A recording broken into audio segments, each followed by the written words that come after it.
more secure and accountable grant system, whilst ensuring that social grant recipients are living individuals at the time of application. The agency has set up the necessary infrastructure and tools in all its offices across the country. The financially unstable Canaland municipality in the Little Karoo has been placed under administration by the Western Cape government. Provincial Finance Minister Deirdre Bartman says the municipality's financial recovery plan marks an important step to restore financial stability and strengthen service delivery. The municipality has faced financial challenges and has been plagued by political infighting between several parties. Bartman says the successful implementation of FRP will require the cooperation from the municipality and continued oversight and support from provincial and national treasury. The Israeli military says it regrets any harm to what it calls uninvolved individuals in its latest strike on the Nasser hospital in Gaza's southern city of Khan Yunis.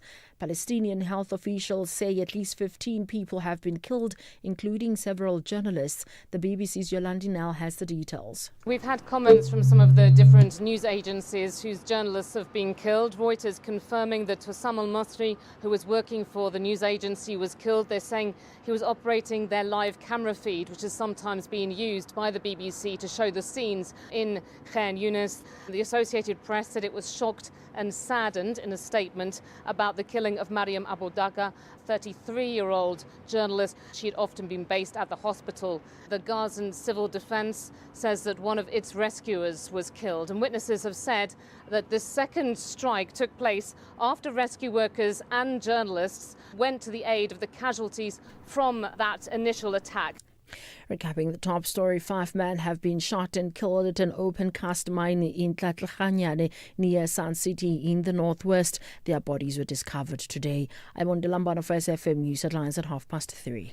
In sports, the Sawa Erasmus names the experienced side for New Zealand tour. Chiefs missing key players ahead of Mamelodi Sundowns showdown, and Fraser Price aiming to end career in magnificent way at Tokyo Worlds. More details at 3:30. This year, the Standard Bank Joy of Jazz Festival presents 3 unforgettable days deep in the art and heart of jazz. From the 26th, 27th and 28th of September, Umu Sankare, Ababemu, Jasmia Horn, Silent Law and the Noisemakers, Najbonk Trio, Michelle Ndingio-Cello, Willem Siini, Gabby Mutuba and over 50 world-class acts will be ready to welcome you and yours to 4 magnificent stages of the Sandton Convention Center. Take me there. Buy your tickets at Ticketmaster now. Do you know what's hiding behind the colorful packaging of unhealthy food? Big food companies target children with unhealthy packaged foods that hide high levels of sugar, salt, and fat, which could lead to heart disease, diabetes, and hypertension. But the truth is hidden from consumers. Front of package warning labels are a proven solution to help consumers make informed decisions. The government must act now. We have the right to know what's in our food. Demand front of package warning labels. Sign the petition on heala.org, HEALA.org, by the 30th of September. I am Baba Lobisha, the Executive Mayor of Nelson Mandela Bay Municipality. The Nelson Mandela Bay Municipality has recently adopted a 21.6 billion budget for the 2025-2026 financial year. This budget, shaped by extensive public participation, prioritizes critical needs such as electricity, sanitation, roads, and water infrastructure in the fight against crime. As part of implementation of this budget, strict measures have been introduced to fast-track spending, improve accountability, and ensure that every cent delivers real impact. This is more than just a budget. It's a commitment to community-driven service delivery that will not only improve our lives, but create an enabling environment for investment that will grow economy and create jobs. Together, we make our municipality work. The National Pulse with Ashraf Garda on SAFM. You're listening to the National Pulse, weekdays 3 to 6 p.m. I have to tell you what I told my team here on the National Pulse just before we started the show. I said, Johannesburg, and I would think the same with Pretoria and the other cities or metros that make up the Gauteng region, went straight from winter to summer. There was nothing in between last week. We didn't have spring this weekend. We had summer this weekend. You can't believe how glorious the weather has been. And suddenly people they've just picked up their attitude. They just feel so much better about themselves. I'm not naive to think that you're not going to get some cold and chilly weather that'll still come up. We know that. But just the fact that you can make the jump, this quantum leap from winter to summer in one shot, must tell you, come on, we can make the quantum leap in other things as well and just skip out, well, can I say that? Skip out the middleman, skip out the spring and jump straight into summer. How do you jump from winter to summer? You have your own version, I'm sure. If that's the case, I certainly want to know. That's my point. What's yours? Right, let's get into it. Moving from winter to summer and everything else, let's talk about other issues. Welcome to the National Pulse. I'm Ashraf Garda. Great to connect with you. 3 hours is what we're going to engage all throughout the show. And hopefully we'll all enjoy it and learn so much from it as well. Including, by the way, a fascinating BBC piece on an attack on Donetsk that you must not miss. The issue of the STEM economy being boosted if we empower women. You need to be listening to that. And of course, South Africa as a country, the president and others been visiting Japan last week and then India this week. There's huge implications of all of that, including the Minister of Tourism, Patricia Halil, talking about that new tourism board. That's not all. The last thing, there's a story about the K-word video. Have you been following that story? We'll talk about that too. To connect, 086 000 2032, WhatsApp 0614 104 107, hashtag The National Pulse when you tag me, SFM Radio, and do tag me, Ashraf Garda. Right, first things first, let's get to Julius Malema. We're going to talk, in fact, to Jackie Shandu, not Julius Malema, but we're going to talk about Julius. Jackie Shandu is a political commentator. And why are we talking? Because Julius Malema addressed the Nigerian Bar Association, called the NBA. We're not talking NBA basketball here. It's the Nigerian Bar Association. Over the weekend, as part of their annual conference, and he said lots of things, right?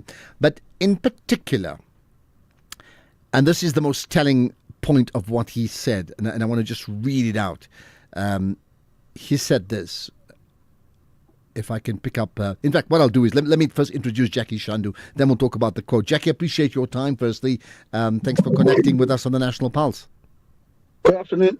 Good afternoon to you, Ashraf. Yeah. And good afternoon to the listeners. Much appreciate your time. Now, clearly Julius Malema sort of mapped out his own vision for Africa, but this is what he said.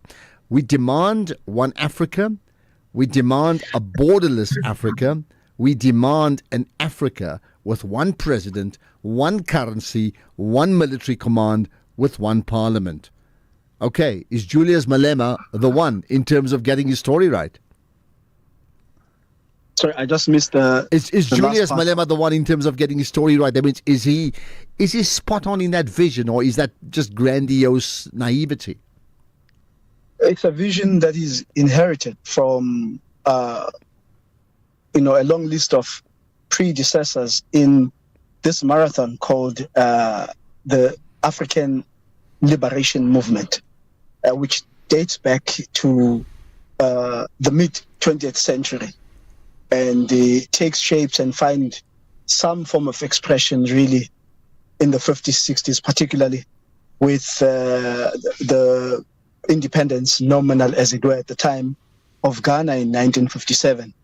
And one of the greatest theorists and architect of Panafricanism, Kwame Nkrumah, makes this point at his inauguration that Ghana's independence means nothing if it's not linked to and connected to total liberation of Africa. And then a few years later, in 1963, there is the formation of the Organization of African Unity. And again, these ideas find great expression. So it's much of it is not new, to be quite honest. And we can understand why such views still resonate quite profoundly with the length and breadth with the masses of the people in the country and on the continent. Now, perhaps, as I listen to you, I mean, I understand you. And listen, we all have this great, well, I certainly think many of us have this vision of a Pan-African, continent, everybody connected as one, and we all on the same side. But the reality is that does come across as far-fetched in the sense that we're nowhere near that. So what I'm looking at is not so much his vision, but the practicalities of his vision. Right. So as with most profound and significant projects or things imagined and hoped for, Mandela would say it always looks impossible until it's done. At some point in our struggle against apartheid in the 50s, 60s, the apartheid regime, of course, powered by much of the white world, looked unbeatable, looked invincible, and someone speaking then would have said, just give up already. It's not going to happen. But also, if you look at how the global north is organized, the EU, or NATO, as entities, also, do not openly speak about it, but in practicality, though that is organized pan-Western powers, pan-European, this EU, US kind of, apparatus, which of course dates back to the days of slavery, to the days of colonization, and the current epoch, which is the neo-colonial epoch. But it's an organization of Western powers with a very clear white nationalist interests that must be safeguarded and protected at all costs. And no one frowns at the existence. There's the EU, there's the euro as a common currency among EU nations, that's not a dream, it's a reality.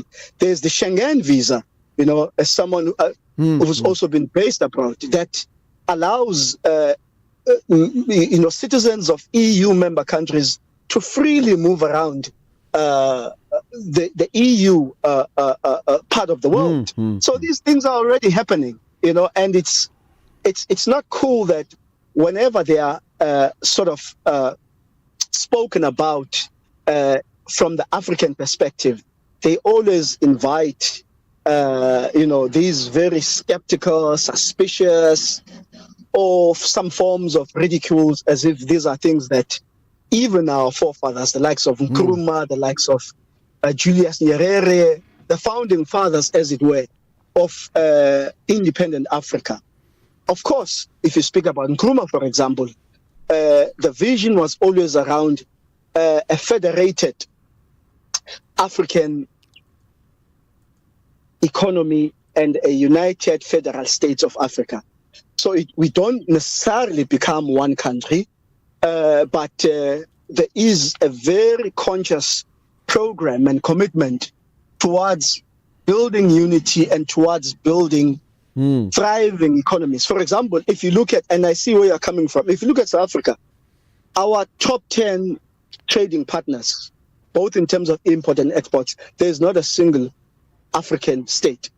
And what does it tell you? It tells you that, for the most part, the economy of South Africa is still geared around what the colonial and apartheid architects wanted this economy to have, to be like, to be shaped around white South Africans for the most part, trading with mainly the whites of the global north, which is America, North America. But do you think that's the case? Or is it not a case of that it's the top 10 are not African countries because none of the other countries are large enough in terms of import, export that South Africa deals with, meaning they have pacts, yes, with the USA, and you mentioned the European Union and others too, right? You think, if you look at the South African narrative, I've yet to think of even a current South African politician from let's say the governing party or parties now that have actually said we don't want to do business with Africa. In fact, they've always done that, going back even to 2010 World Cup and Kenake. It's time for Africa.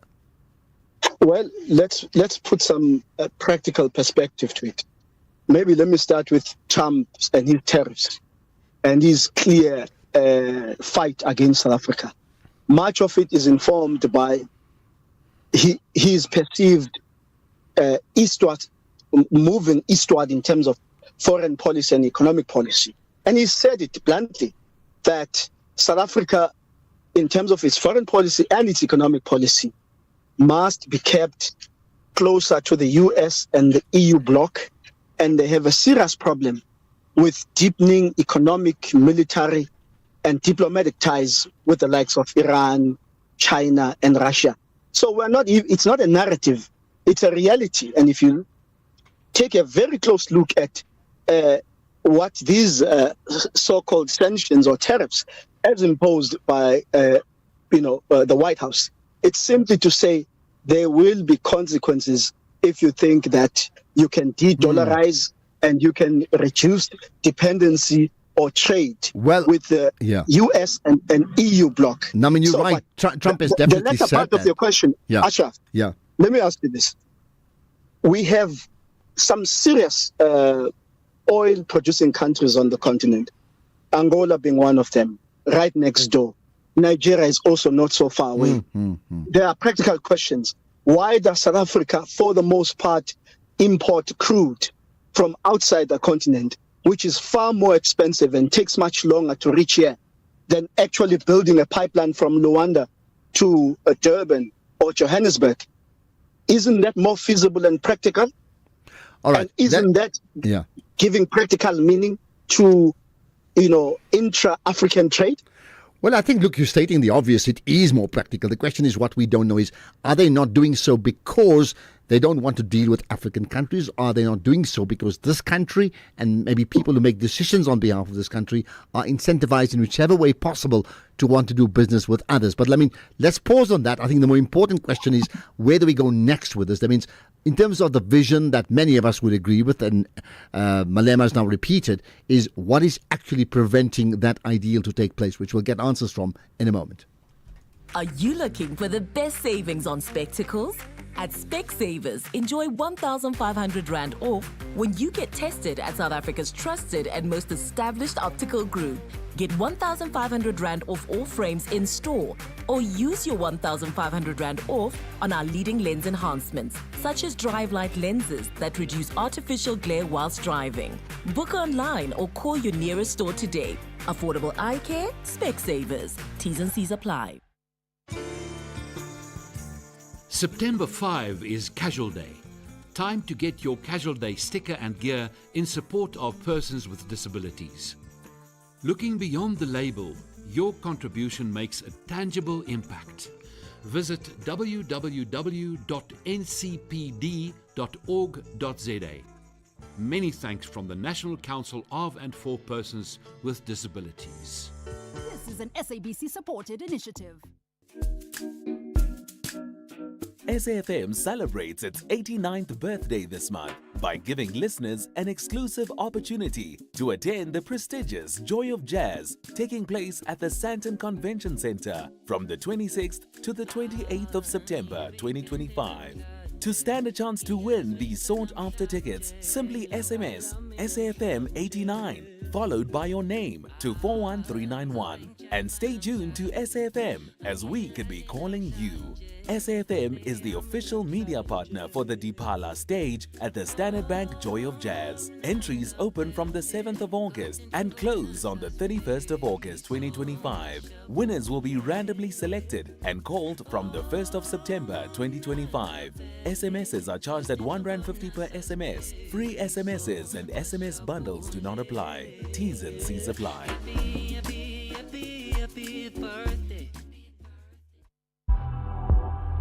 The National Pulse with Ashraf Garda. Weekdays, 3 to 6 p.m. Okay, I'll take a couple of your calls or thoughts in a moment. You can WhatsApp right away, 0614 104 107, or to call in live. It's 086 000 2032. We're chatting to political commentator Jackie Shandu. We're going to conclude the conversation with Jackie. Jackie, so a few things here. In terms of that original quote from Malema today, right? The one in Nigeria at the bar. We demand one Africa. That I think it's a given. A borderless Africa. Yeah. We want one president. Really, how are we ever going to get to that? One currency, I get, it's quite easy. One military command, one parliament. So if we're saying one president, one parliament, one military command, really, Practically, how do we achieve that? And why would there be benefit in that with one president for the entire continent, where there's even the EU and others who may have a leader of the EU, but they don't act as one president of a country, do they? No, correct. Yeah, I think, of course, there is room for, and we must not take Malema necessarily as being an authority that has a final word in terms of how these things eventually become constituted and practicalized. But where I get him, where he's coming from is a sense that when Africa meets with the rest of the world, especially on the economy front, Africa must be organized such that it negotiates on behalf of the entire continent, which gives so much bargaining power because you then account for all the mineral resources that are on the continent. So what it says is Britain is no longer able to isolate Swaziland and Mozambique and dictate terms of trade and how much they are to buy, Mozambican natural gas or Zimbabwean gold for.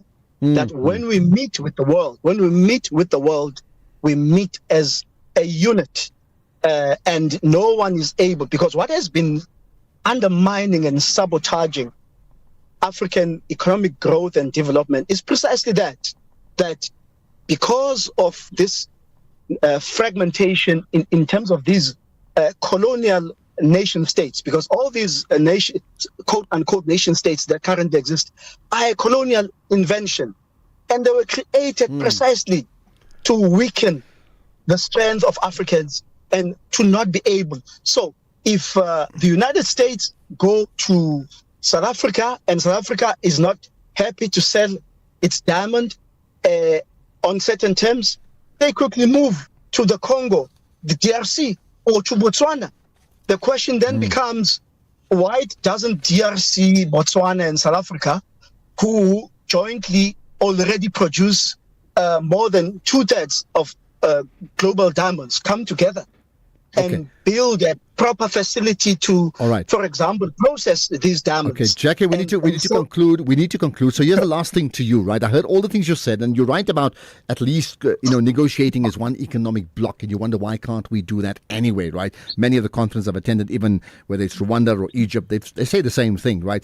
But here's the thing. Right. And here's the last comment in just a minute. What prevents us from achieving a one, at least, if not a political bloc, a large African economic bloc that works, including borderless and one currency like the EU or euro currency? Look, it's a simple fact.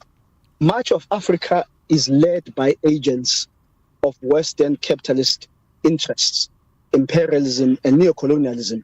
And South Africa is part of those countries that do not have ethical, committed, and progressive leadership, both in terms of head of state as well as in terms of the governing parties. And that is why people like, Traore from Burkina Faso and the whole Sahel arrangement with Niger and Mali are such a breath of fresh air, because they are demonstrating practically, without making a lot of noise and making a lot of empty promises, that what is possible when you choose to come together and begin to utilize the country's resources and minerals on the basis of the interests of the people, not according to the dictates of the interest of Western multinational corporations and Western governments. Jackie, let's leave it there. Thank you for your time. I think we hear what you're saying about agents for others, but you have to also ask the question, if we have so many leaders that are agents for, let's say, other agendas, then what does it say about the people in Africa who prop them up anyway? And what the solution is, I don't really know. Much appreciate your time, Jackie Shandu. Right, I'll take some calls. We'll take comments from you and some WhatsApp comments immediately. Janusz in Cape Town, go for it. Hello. Hi, Ashraf. Yeah. This gentleman, I think I don't know what he's smoking or he's drinking. It's never like that. Even in Euro, if you don't like, or you're trying to buy the product from Poland, for instance, and the price is too high, quality is not, you go to German, to England, to France, whatever. So it's not like that. For even there is a Euro, Yeah. There's a money, €1, but whatever. But the economy is not there by to buy from whatever you want to buy. You just go there because you like the product. If it's too high price, you're gonna go to another country and buy it. For example, the same like China and India. You cannot be just one, for instance, continent or Asian continent where all of them will have the same currency. All right, so you're saying it's not going to work. It doesn't even work in Europe anyway. Janusz, thanks for that. Siba in Limpopo, hello. Ashraf. Yeah, go for it, Siba. It's good that we got people who can talk, but nothing's going to happen. Eh? Remember, this one currency, one president has been, who's that man? That man in Qatar. They have said that long time ago. Gaddafi, you're talking about Muammar Gaddafi, from Libya. Muammar Gaddafi said, let us have one currency. But you know what happens to him, eh? This world is it's ruled by the Western country. We can do whatever we want. We can say whatever we want. It is not going to work, my friends. Bye-bye. Okay. Not going to work. Bye-bye. Thank you for that. Lodwick in Limpopo. Let's get your thoughts. Go for it. Hi, Ashraf. The speaker that you have there, I think, is searching or something. He just actually said what needs to happen in the whole African continent. Mm-hmm. And I support his views on the basis that, he mentioned that South Africa is an extension of the Western imperialism. And we're not different. We can say we have the best constitution in the world and everything but the man, what he said there, it reminds me of when Cyril Ramaphosa was summoned to over office in US, right? We were told that, Cyril Ramaphosa is going there, but we were not told that Johan Rupert will be in the presence. All right? Will be in the presence, yes. Mm-hmm. And then those are the people that are controlling the economy. All right? Those are the people that are in charge of this country. Like now, for instance, you have a look at this year between Ukraine and Russia tensions. Mm-hmm. Right? They banned RT from what do you call multi-choice. We don't see RT, but South Africa as a country, it took a stand saying it will be neutral. How then now? How do you justify the fact that RT is banned? But we are neutral at the very same time. Let's see. I hear that. Thanks for that. Let's get. We're going to get further reaction. Absolutely, we know that. But let's get the news headlines now, which is going 3:30. Thank you, Ashraf. On the news headlines, an alleged gang member has been shot dead outside the Mitchells Plain police station. Police say circumstances surrounding the incident are being investigated by the anti-gang unit. 5 men have been shot and killed at an open cast mine in Tlatlaganyane near Sun City in the northwest. Their bodies were discovered today. And the South African Social Security Agency has announced that it will be introducing a beneficiary biometric enrollment system at all its offices across the country from the 1st of next month. A full update follows at the top of the hour. SAFM, guiding you through the rush hour traffic. Good afternoon. Starting off in Gauteng, the M1 southbound in central Johannesburg, slow moving towards Crown Interchange. The N12 westbound in Eldorado Park has delays approaching Golden Highway exit, and the N14 eastbound in Centurion has a crash reported before the N1 Brakfontein interchange. In KZN, the M4 northbound in Umhlanga has a crash reported at Sibaya Drive Traffic Circle. In Cape Town, Victoria Road outbound, slow moving through Woodstock, Strand Road eastbound in Stuckland, slow moving towards the R300 highway, and the M3 southbound is slow moving towards Rhodes Drive. With your traffic update, I'm Irma G. This is SAFM Sports with Tuming Khapele. Right, to me, the box one. You expected that, Yes. but now there's something more to come, right? Absolutely. A very good afternoon to you, Ashraf, and our listeners. Well, Springbok coach Rassie Erasmus has named the same team that played in their opening 2 Castle Lager Rugby Championship for their back-to-back tests against New Zealand next month. Captain Sia Kolisi and Peter Steph du Toit are back in the fold after recovering from a knee and head injury, respectively. Also, Jan-Hendrik Wessels and Jean-Luc Dupré and Willie Leroux have returned from injury. series. And number 8, Jasper Visser, has been recalled, even though he'll only be available for the second match due to a 4-test ban.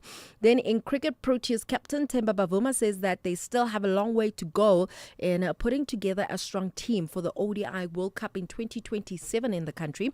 South Africa lost their third and final ODI against Australia yesterday by 276 runs, but won the series 2-1. Now they'll be heading to the UK tomorrow for a 3-match ODI series against England, after which they'll also play 3 T20 internationals. To be honest, I think we're quite far, to be honest. As you would have seen within the team now, you're seeing new faces in the team. And I think that's all part of us being in that exploration phase, if I could say, getting to understand guys, what roles that they can fulfill within the team, understanding what they bring in from a personality point of view. We do have time. I think it's probably 2 years or so left, so 2 years still. So, yeah, we're definitely not close to where we want to be as a team. I think as much as we won the series, but we felt that we weren't anywhere near our best. So I guess that's exciting as well to see us, when we start playing close to 100%. We have obviously the series coming up against the UK, and I think you'll probably see a lot more of that, balls flying around there in the UK. So, yeah, we just need to keep getting better as a team. In football, Kaizer Chiefs is missing some key players for Wednesday's crucial Betway Premiership match against Mamelodi Sundowns, and this includes newly signed striker Tiosa Ugadora. And here's Chiefs assistant coach Cedric Case talking about the players that are a doubt for Wednesday's game.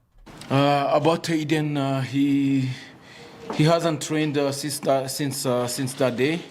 The medical staff are working very hard to put him back on the field, but we will have to wait and see how he does tomorrow to decide whether he will be part of the game or not.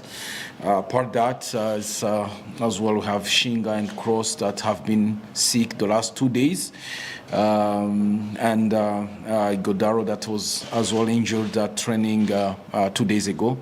But part of that, everyone else is well and ready for the game.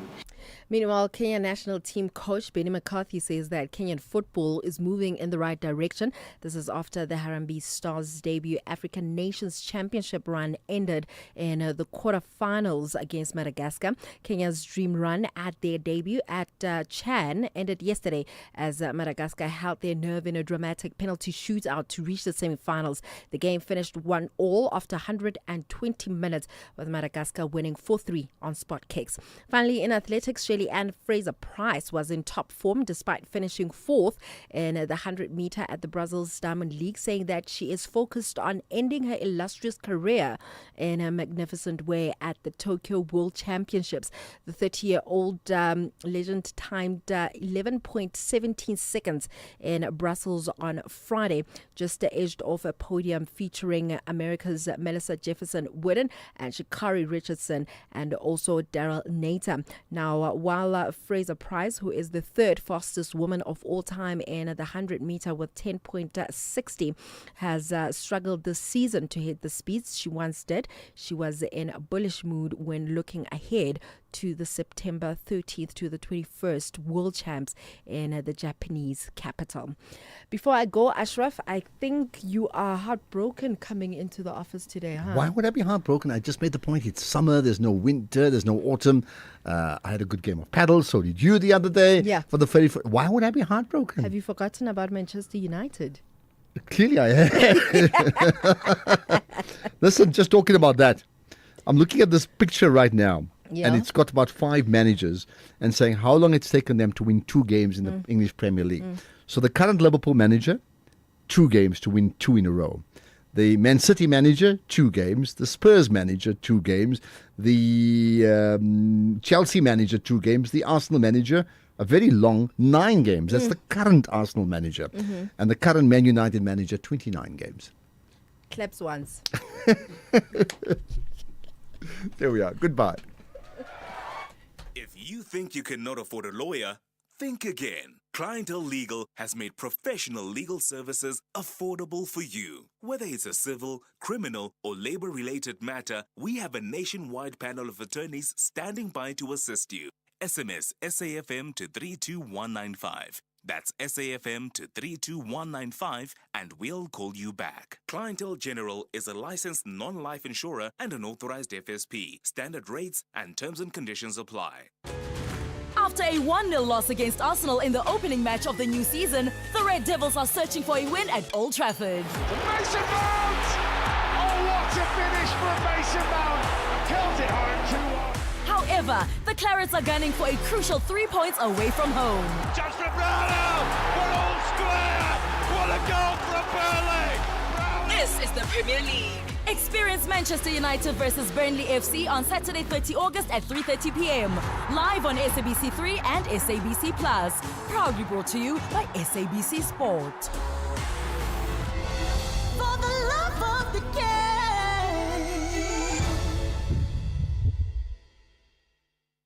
When your internet connection fails, does it really matter how fast it is? Business class internet is built for businesses. With remote monitoring, that means faster problem resolution and a backup LTE connection that keeps you online. Your company deserves business class internet because just reboot the router isn't a business strategy. Find reliability at vodacombusiness.co.za. Together, let's build the extraordinary. Further together. Vodacom Business. X at SAFM Radio and at Ashraf Garda. Okay, those calls that I know you want to talk about, including the comments around Julius Malema's pronouncements about Africa, the continent. I welcome them. We'll talk later on about how women encouraged and driven in the STEM economy can boost the overall economy. But let's talk about this as part of our Global Watch. A BBC team has travelled into Donetsk, to the frontline town of Dobropila, which is under daily Russian attack and with its water supplies cut off. So you get that sense of what we're talking about here. Now, Ukraine's eastern Donetsk region is on the front line of the military and diplomatic battle over that country's future. So listen to this BBC package and the reporting, which was done by Quentin Somerville and Darren Conway. The threat comes from the skies, and Ukraine's miles of anti-drone netting only offers some protection. We're following a team of rescue volunteers to the front. There's an FPV drone, a Russian drone, overhead, so we're moving as quickly as we can to get out of here because Russia has been targeting the evacuation convoys as well. They've come to evacuate people from the frontline town of Dobropila, but the Russian drone is still overhead. We're told to take cover. Stay on the tree, stay on the tree. The detector not only identifies drones, it sees the Russian operator's live TV signal. Get out of the cars, out of the cars. And it's getting closer. Get out of the cars, out of the cars. Out of the cars, out of the cars, out of the cars. We head for better cover. The drone is on the hunt. But Lars and Varia have done this run dozens of times. So they watch and wait. They can see the drone's explosive charge. It's an RPG warhead. Drone jamming equipment is turned on, but it doesn't combat all threats. It's coming down this road. As he looks for visual confirmation, Lars calls in the sighting to other rescue teams. The FPVs in Malodizhne were currently hiding in the building, waiting it out. If anyone else has Malodizhne evacs, do not go there. It was clearly visible and it was on 3.3 gigahertz. They're hunting down here. And there was a RPG warhead underneath. But still there are people to be evacuated from here. Even as the bombs start falling. 24, 36, and something else that like double. Eventually they find Tetiana and her son Anton. What's the most dangerous part of this job? Actually drones, because drones are following us, they are flying all over us in the sky, it's FPV, it's ammonia, etc. And they are aiming exactly the volunteer vehicles. Most of the population has left Dobropilia. The shelling is constant and they haven't had water here for a week. Все, да не прощаемся. Каждый день будем по 300 раз забывать. Пожалуйста, звони. Звони, пожалуйста. This parting will be especially painful. Давай, аккуратнее. Нет, это обычная легковушка. Look, in war, towns are lost and won and lost again, and people are evacuated from their homes time after time. But Donbass is now firmly on the negotiating table, and so for the people here, people who've lived here for generations, these may be permanent goodbyes. Let's go. But still, Tetiana isn't ready to abandon her home. Go out of Dobropilia as soon as we can, as fast as we can. The young one behind me, how old is he? 15. 16? 15. All right, the young dude is underage, so we go out maximum speed. Good luck. Their car is full of evacuees, so Anton rides with us. Do you think Ukraine should give up Donbass for peace? I think we need to sit at the negotiating table and resolve this conflict in a peaceful way, without blood, without victims, because war is very scary and it's very painful. It's just horrible. Russia is creeping forward here, and we move forward too. Near Dobropilia, small groups of its troops broke through Ukrainian lines. Ukraine says they've been pushed back, but as we saw for ourselves, it came at great cost. We head to a field hospital not far from the fiercest combat. Here we have to kill the lights. Everything is a target. It's the medics' busiest time. The injured can only be collected under the cover of darkness. So it's all hands on duty tonight. Senior Lieutenant Dima is one of the surgeons. The soldier on the gurney has lost most of his right leg in a drone attack.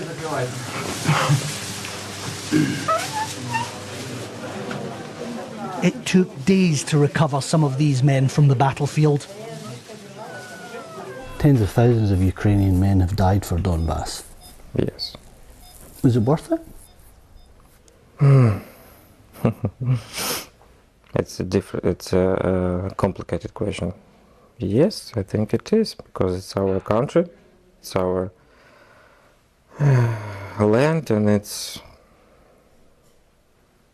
наша свобоda, our freedom from Russian. I think it is. So they're holding on here with all their might. Too busy fighting and suffering to pay much attention to far-off peace talks. This man has a bullet wound to the chest. Much of the combat here has been at close range. About a quarter of the injuries they get here are gunshot wounds. Most come from drones. At this medical stabilisation point, you see, they've never seen so many heavy injuries. And this is why Russia doesn't want a ceasefire. Ukrainian casualties are mounting, and here in the Donbass, they're on the back foot. Russian casualties are higher, but it can sustain them. So for Moscow, it's a ruthless calculation. Keep fighting on the battlefield and make bigger gains at the negotiating table. We have to stop it, but we don't want to stop it like this. We want back our territory, our people, and we have to punish Russia for what they did. Do you miss civilian life? Do you miss peace? Of course I miss it, and everybody misses. We just want to go home, to live in peace without this nightmare, this blood, death, and all this. And every day brings a fresh nightmare. Russia bombed 72-year-old Ivan's hospital. Now he's searching for his wife. If you bring my wife to me, it would be a great gift.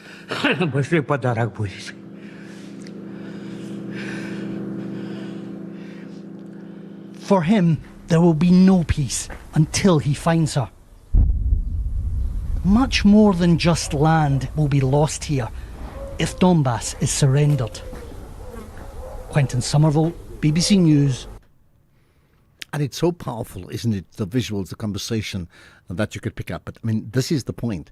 For those of us who live in peace and we yearn for a sustained peace, think about those who live in states of war and they yearn for that peace that just doesn't visit them. We all want peace to visit all areas of the world. I mean, that's certainly what I want anyway. Right, that report brought to you from the BBC. I'll take your comments as well. Let's talk about STEM subjects for women. Wayne, for you, what is the real deal? For me, it's really customer service. It's getting my money's worth. So if I phone Outsurance and I've got a problem, they're always there. So it's not just, we've got your money, now off you go. No, money is not the biggest deal for me. It's service. Just phone Outsurance, get a quote and see what they can offer you. If you don't save that $321 like I did, you might get a $500 or $1,000 back. Service and savings, you'll always get something out. Go to outsurance.co.za now for a 10-minute quote that could save you thousands. What does you always get something out mean to you, Lorette? Outsurance made it possible for us to live our dream to travel more with the money in our pocket that we save. Let me know, what is it? $725. It was unbelievable. My husband, he sits there on the chair and he's just nodding his head and say, yes, yes, yes. This is really not just an advertisement. This is really real. Go to outsurance.co.za now for a 10-minute quote that could save you thousands. Licensed insurer and FSP, T's, C's, and information online. Bafana Bafana will host Nigeria in a FIFA 2026 World Cup qualifier at the Toyota Stadium on Tuesday, 9 September at 6 p.m.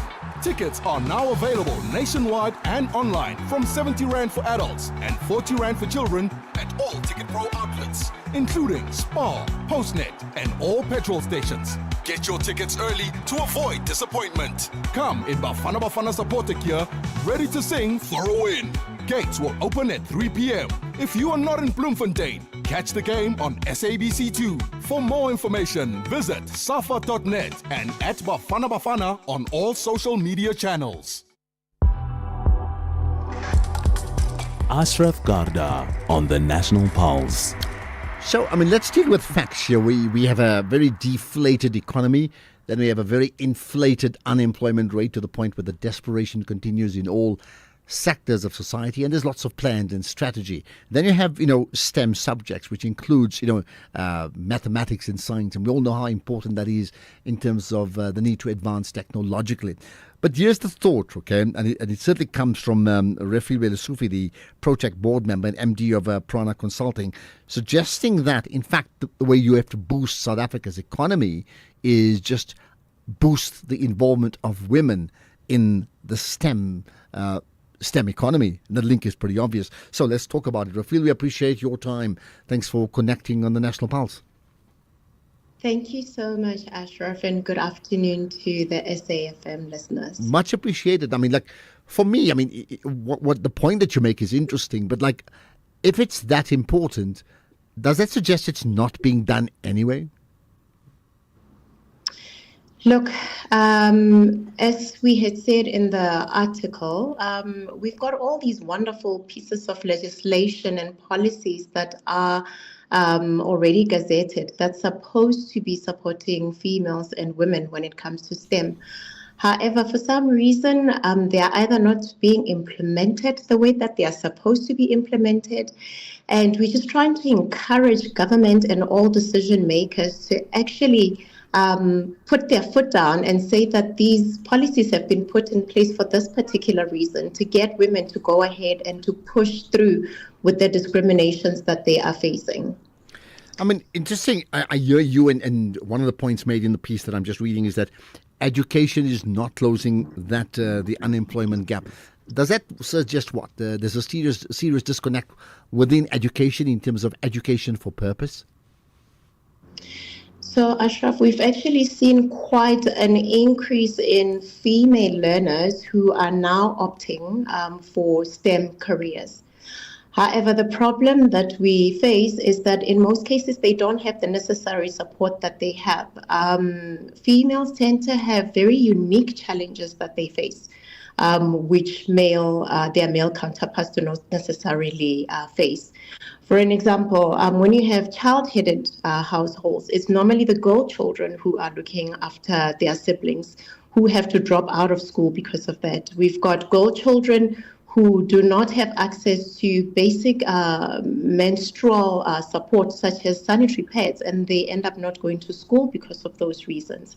So we are then trying to advocate to say, let's make their journey a little bit easier by providing the support that they need, and also to protect them because they are a very vulnerable part of our society with gender-based violence. So let's then be specific about, how do we grow? So we know why we need to do it. We know we're not doing it to any level of making sense. How then do we grow the interest in women, young girls and women in the STEM economy to be able to grow the entire economy? So first, I believe that in order for us to provide an effective empowerment environment for women, we first have to believe in the potential of women. And we have to, from the time that they are young, expose them, provide them with the exposure to STEM. And when they get through to primary school and high school, we have to keep encouraging them to know that they do have the capability. Because in some schools, it's actually been shocking to realize that they are discouraged from doing STEM. And I don't only speak for the girl child, I also speak for the boy child. But where principals and teachers are actually discouraging the choice to actually do maths and science. So we need to make sure that the teachers incite excitement and passion in the children for the subject and show them that it's not actually as difficult as it is perceived to be. It just depends on how the education is being delivered to the children. And then when they get to university, a lot, especially of our Black females, they struggle to find bursaries. So we need to make sure that there is funding that is intentional to make sure that they support them during that time. It's also quite surprising that there's something that's called homelessness at universities, where a lot of these children leave their homes, their rural homes, and they come to, let's say, Wits University in Johannesburg, because their bursaries have only paid for their tuition, but then they don't have accommodation and they don't have food. So if we've got institutions that can support that part of their learning, that goes a long way. And after they then graduate and go into the market space, then the employers need to make sure that the environment is conducive for them to be able to, bear children and still be the, professionals that they had intended to be. All right. And lastly, the organization that you're on the board, Protect, right? Understand, you provide education support in the STEM gateway subjects, right? So practically, how do you do that? So Protech actually stands for Program for Technological Careers, and it was established in 1982 as an independent NPO, which provides education support, as you mentioned, for STEM, mathematics, technology, and science, as well as English, because then it was realized that because a lot of learners do not read for comprehension, how can they then start to comprehend such complex subjects such as English? So then English was added as well as technology. Now, we also have a teachers development program which supports teachers with tools as to how to effectively impart knowledge to the learners, as well as at times helping them to upscale the content of the pedagogical knowledge that they have, because things change so much over time. We currently have 11,800 learners, of which 63% of them are female, and we've got an impressive alumni of 35,000. I must add that this can only be achieved because of the wonderful sponsorship that has been given by a lot of companies which support the program, and we operate in 6 provinces. Sounds very, very good to me. Well, appreciate your time. Thanks for that. And hopefully it's going to inspire other people to understand the urgency around embracing STEM subjects. So Refilwe Lesufi, the ProTech board member as well as MD of Prana Consulting, thank you for your time here on The National Pulse. I'll get time to take some thoughts from you after this. You're listening to The National Pulse. Right, let's pick out some WhatsApp comments. In fact, I'll just see if I can do that in just a moment or so. Let me just remind you, you can call in anytime. You can also send us a WhatsApp or tweet out things. The earlier conversation we had about Africans and Africa is important. Hi, Ashraf. Good afternoon. Yeah, Africans are amazing creatures. So when it suits them, Bomalema and these other ones and your guest, Europeans are doing this, what makes us not to do it? But when it doesn't suit them, they say, keep your whites, keep your things, and we keep our Africanness. No, man. This thing is wrong. Okay, you're saying it's wrong. Here's one about Naledi Pandor. Hey, good afternoon, Ashraf. It's very noble from Naledi Pandor to talk all the things he said during the weekend of how ANC has lost its way. But it's too late. Too late. Because they were quiet when the things were turning the haywire. Now they are talking, but it's very late because the ship have sailed. People have moved away and they're not coming back. And we have new direction now, and ANC is finished. I must say this. All right. ANC is finished. And it's not coming back. So what should she do? Thank you. That should she not say anything about it in terms of how it lost its way? At least you can learn from it, whether you would support the party or not. Think about that. More to come, of course, right? But let's get the news. It's 4:00. Here's Ondela.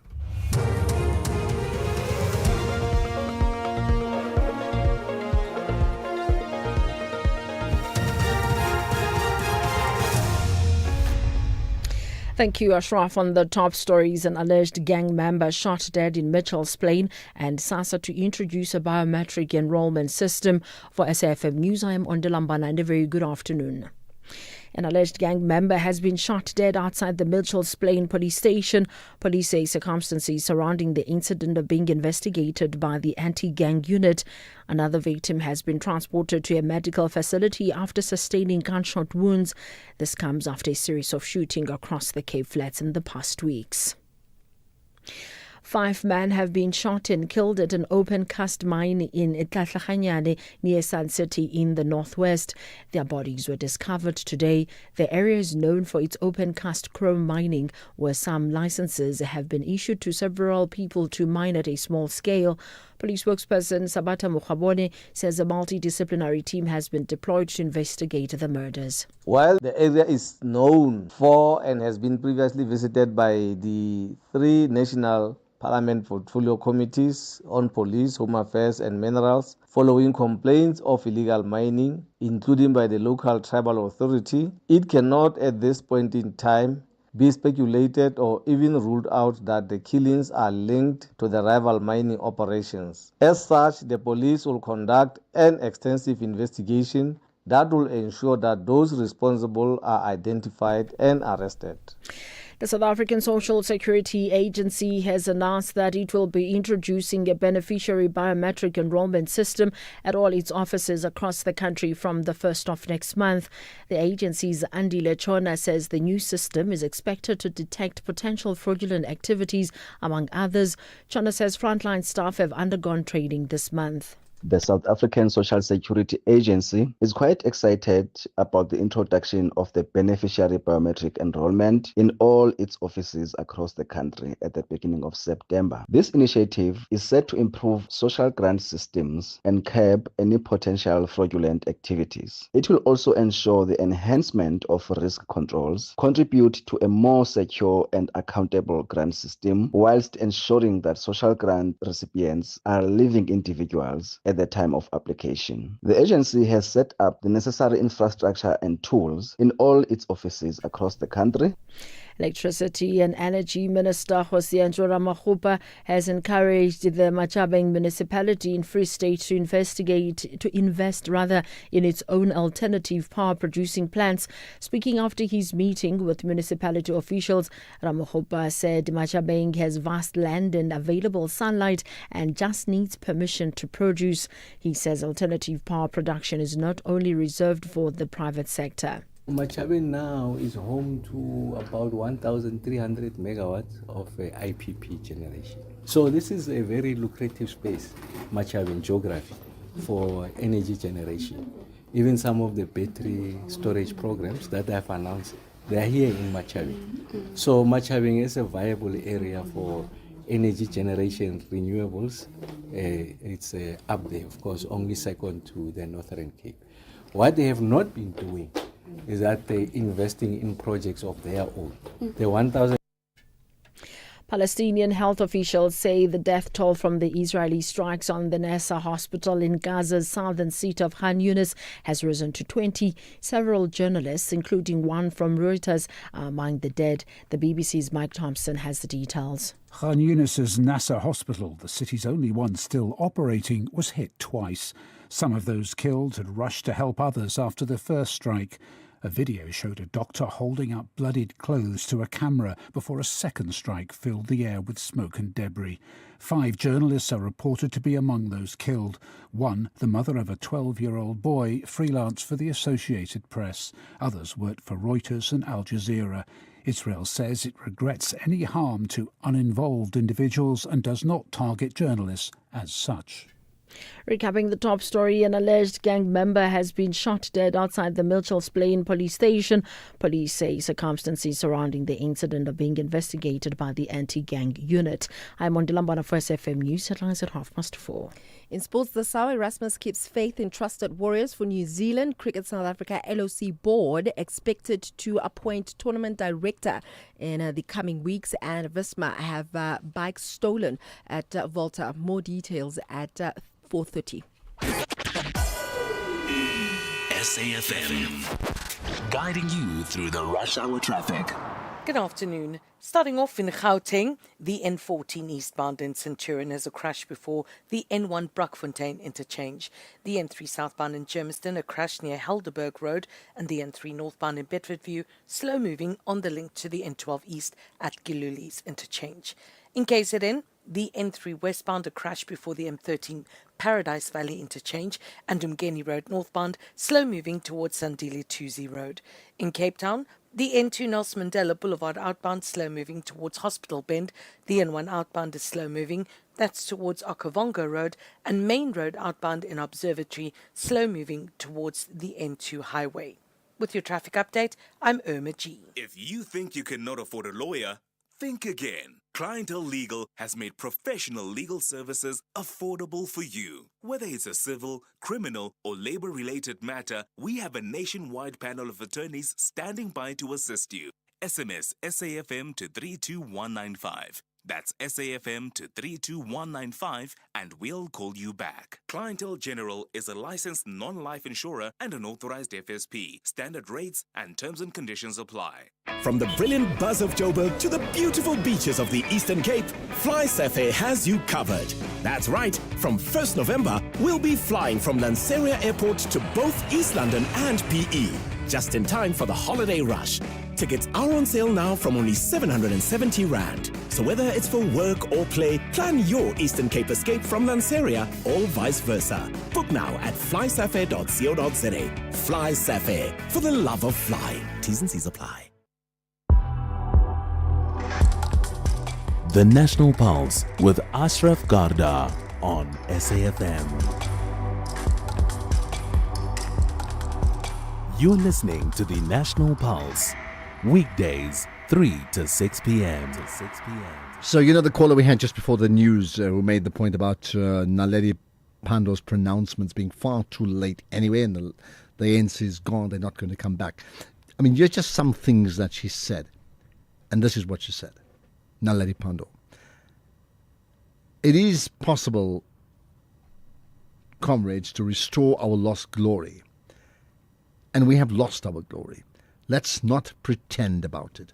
The people are looking at us with disdain.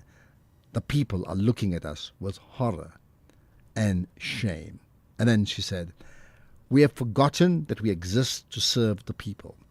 We need to bring that back by scrutinizing our leaders carefully and ensuring that if they fail in their duties, we hold them to account, no matter their position. She said more, but that's appropriate in the context of what was said by the caller earlier on. Right, well, we're going to play some sound bites from Patricia de Lille, the Minister of Tourism, later on about that whole cabinet, her cabinet, I suppose the board of tourism effectively being kicked out and reshuffled. We'll talk about that in a moment. But let's touch on the story of Lazarus Antonio, the 27-year-old, will return to court now on September the 5th, right, for a formal bail application after a brief appearance today. We touched on this last week. Antonio is accused of the murder of his ex-girlfriend and the attempted murder of his current girlfriend by stabbing them both multiple times at different locations. We also know that there were allegations that in fact he went onto social media. Well, not allegations, it happened, and spoke about it. So let's find out what happened today in court. And on Tlantla in Chingila with me, the SABC News reporter covering the story. Appreciate your time here on the National Pulse. Well, good afternoon. It's actually Patricia for South. Oh, I see. My apology. I see there was a change at the last moment there. Right, thank you. Sorry for that, Patricia. Okay, go for it. What happened today? Well, it was a brief appearance, as of course you'd understand that it's the first time that the accused made his way to court, and obviously he faces charges of murder and attempted murder. So it was really just about ticking off the lawful box of making sure that he appears in court within the lawfully prescribed period. And the case has been postponed, as you've already mentioned, to the 1st of September. That's next week, Friday, where his formal bail application will be heard. But of course, we don't know what will happen in between, whether he will proceed with the bail application or not. We heard his defense also talking about him, having a swollen face, and that is part of what he will be presenting next week when we return to this particular matter and hear exactly what is the defense planning to, present linking to these so-called bruises. Is he bringing a case of him perhaps being assaulted in custody or what? But I think the attention was really heightened outside of court with the mobilization that we saw, the unity in support of the families of the victims. And we saw, large numbers of activists who descended at court. Just before we get to the family, just to give us context and to remind us of what actually happened last week. Well, what happened, we understand, of course, from the little information that we have received, because we were not there when the attack took place, but it seems like there has been a strained relation between the two. And the accused has been angry, apparently over a protection order that he was served with. The deceased apparently took out a protection order. It's not very clear at this stage what exactly was it about, but from the little information that we did get, it seems like he had, a habit of abusing her, and that's how they even broke up. And she made sure that he does not get close to her. He got the protection order, and he's been outraged about this. There are also, talks that he has been obsessed with her, stalking her, and he's also refused for her to see any other person but him, despite the fact that he was already in another relationship with, of course, the second victim who survived the attack. You just rightfully put that he, stabbed the one woman, that his former lover, Gaugelo Maruta, to death. But shortly after that, he went to his current girlfriend, and he also stabbed her multiple times. And apparently, from what we hear from some of the community members, he was angry at the current girlfriend because she had apparently told Gaugelo to take care of herself and to stay far away from him, as he was planning to attack her because he was angry about the protection order. Because there's a video that is circulating on social media where he's making a confession, and he's ultimately blaming Gaugelo's mother, saying that she was the problem, she was the thorn in their relationship, and she is the one who misled Gaugelo to take out the protection order. And he's also accusing the mother of milking him and using Gaugelo and using him as well. So there's a lot that is happening. And there's also, speculation whether he may have been under the influence of substance abuse when he actually committed these senseless acts. There's that as well that we hear coming out from some community members, that he may not have been sober when all of this happened. And when he returned to his senses, it was too late. He had ultimately, violated, brutalized two women, and he went into hiding. But the police caught up with him very quickly. So, it seems like it's a jilted lover who acted out of rage and just, went too far with his actions. Okay, a story we hear far, far too often. Now, just before we wrap up, you made the point then the real story for now was the collective support and protest against what happened from people on the outside. Tell me about that. Well, definitely. And I think the support was also anchored by the fact that this attack happened during Women's Month. So hence you saw a lot of mobilization, community members, activists, political parties, and really just, the families of the two victims who came to court. We also saw, people from his other relationship. So there's actually a third woman that's also involved here, and that is the mother of his children. We'll later talk more about that and try and find out what happened there. So we saw all these activities play out, with a lot of activists saying that this is unacceptable. It should not happen during, in particular, Women's Month, when women should be celebrated. Yet we find ourselves dealing with the scourge of gender-based violence and femicide, and really just the brutality that some women, are dealt with. So you had a lot of electric atmosphere that played out, outside the court ahead of the accused appearing in court with the families, and everybody else saying that there should be no bail. And of course, that did not take place today. Matter is postponed. So the attention falls on next week. What happens? Will he go ahead as expected, applying for a bail, or will he abandon his bail? You'd understand that with the atmosphere being so sensitive, the outrage, the shock that is pouring out in the community, him getting bail might also be a danger. So sometimes we see in situations such as these where accused actually abandon their bail for their own safety, as it might be risky for them to come out. And another that has also outraged, some of the community members, the fact that he actually has two identities. That's another point that needs to be well ventilated next week, to find out who is he, as there are actually two names that he is known by. One that the community knows him by, and in court today we heard a complete different identity that was revealed. So that's another point that people are angry about, asking who is this man really.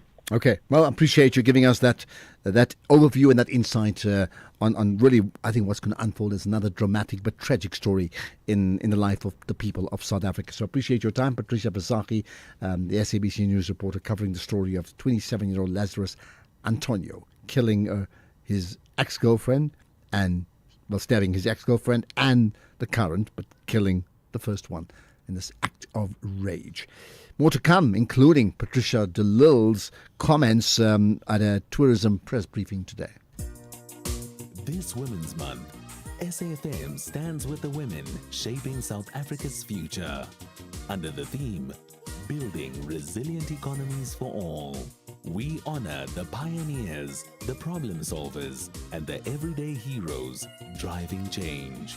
Stay tuned as SAFM brings you powerful stories and meaningful conversations that move us. SAFM, celebrating women, celebrating progress. SAFM, leading the conversations that move us.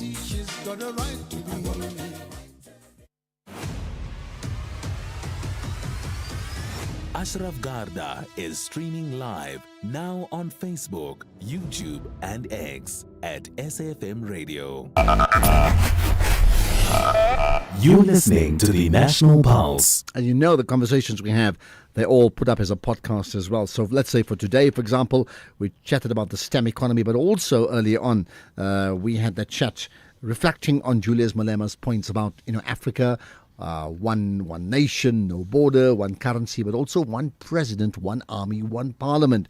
And that conversation is up as a podcast. Check it out, safm.co.za, or if you follow our tweets, you'll see them there as well. Right, what about the Ministry of Tourism, or just the entire tourism industry? We touched on this last week.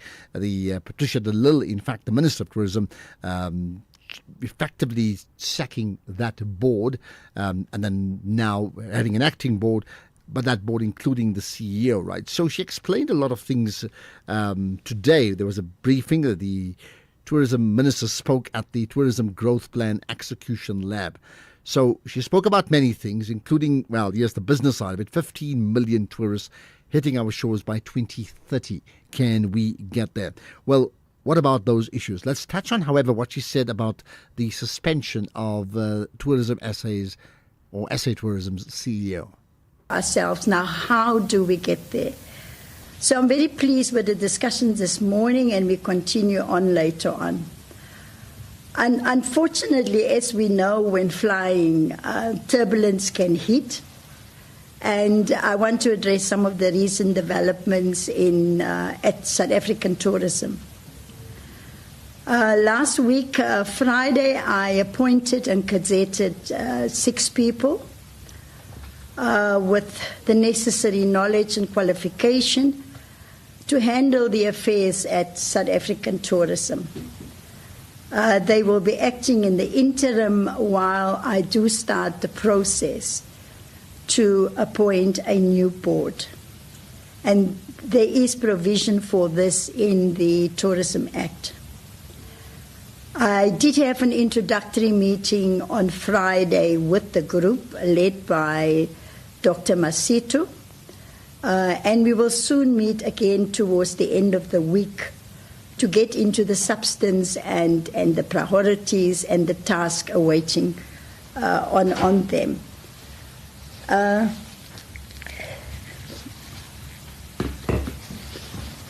So I want to put it on record that the South African Tourism CEO remains suspended following the decision by the former board.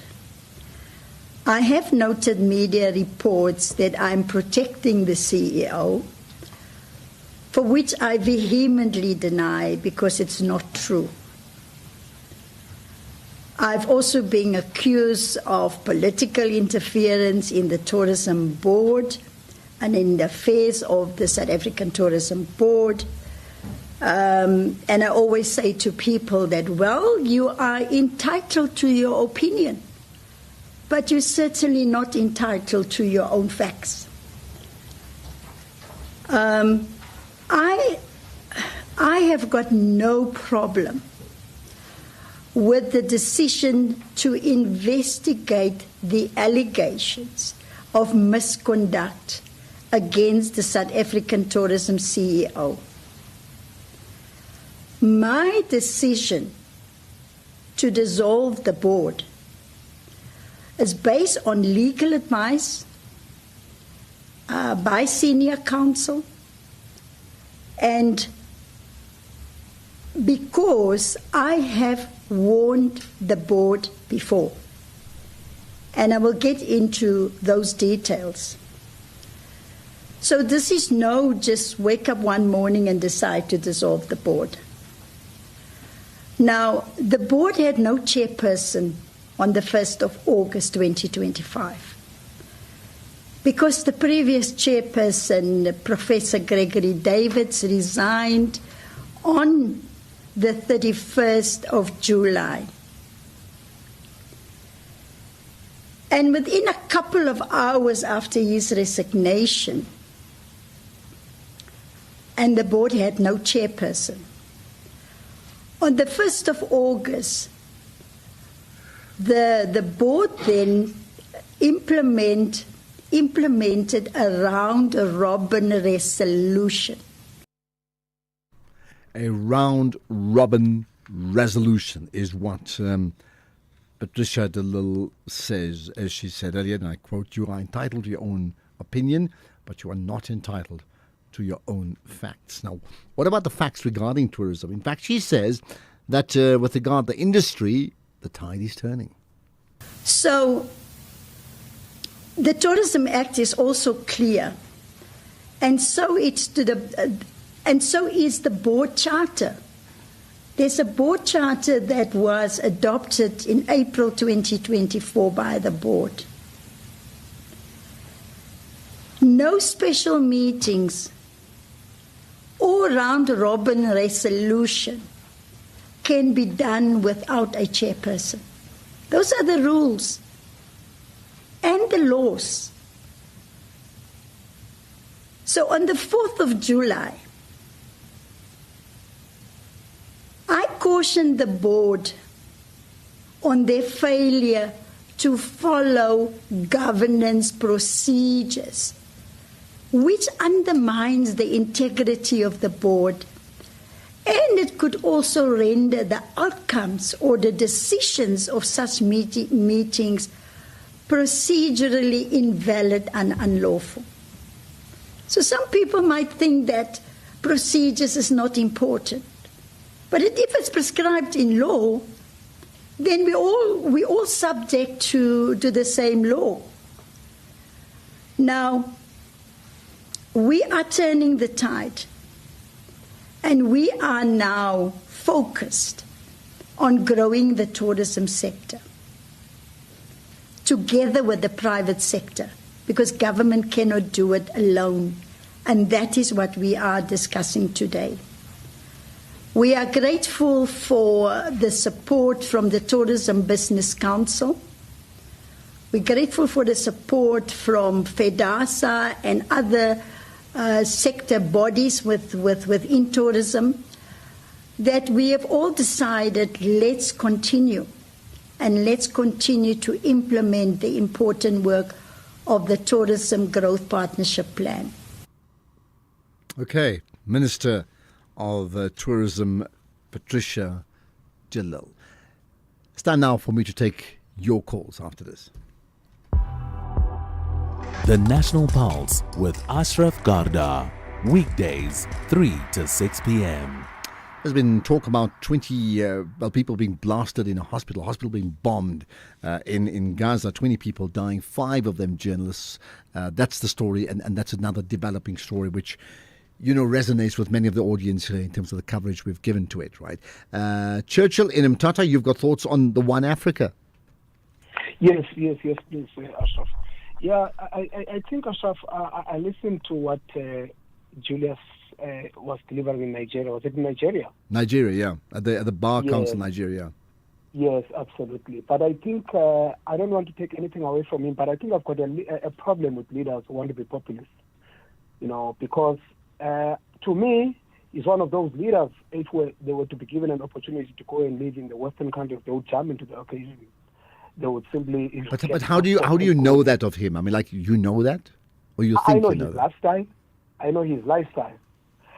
But on what was being said by your guest there, you know, I think it would be practically impossible for us to say we can have one Africa. The best thing that we can possibly do is to take the European approach, to have one currency, then obviously make sure that we ease the import and export duties so that these African countries can be able to trade with each other.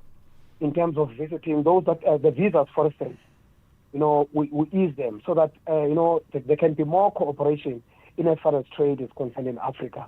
But one other important thing that I think we need to note when we're engaging in this discussion is to say, look, let's revisit our curriculum, because the challenge that we're having is that in Africa there's a problem of leadership.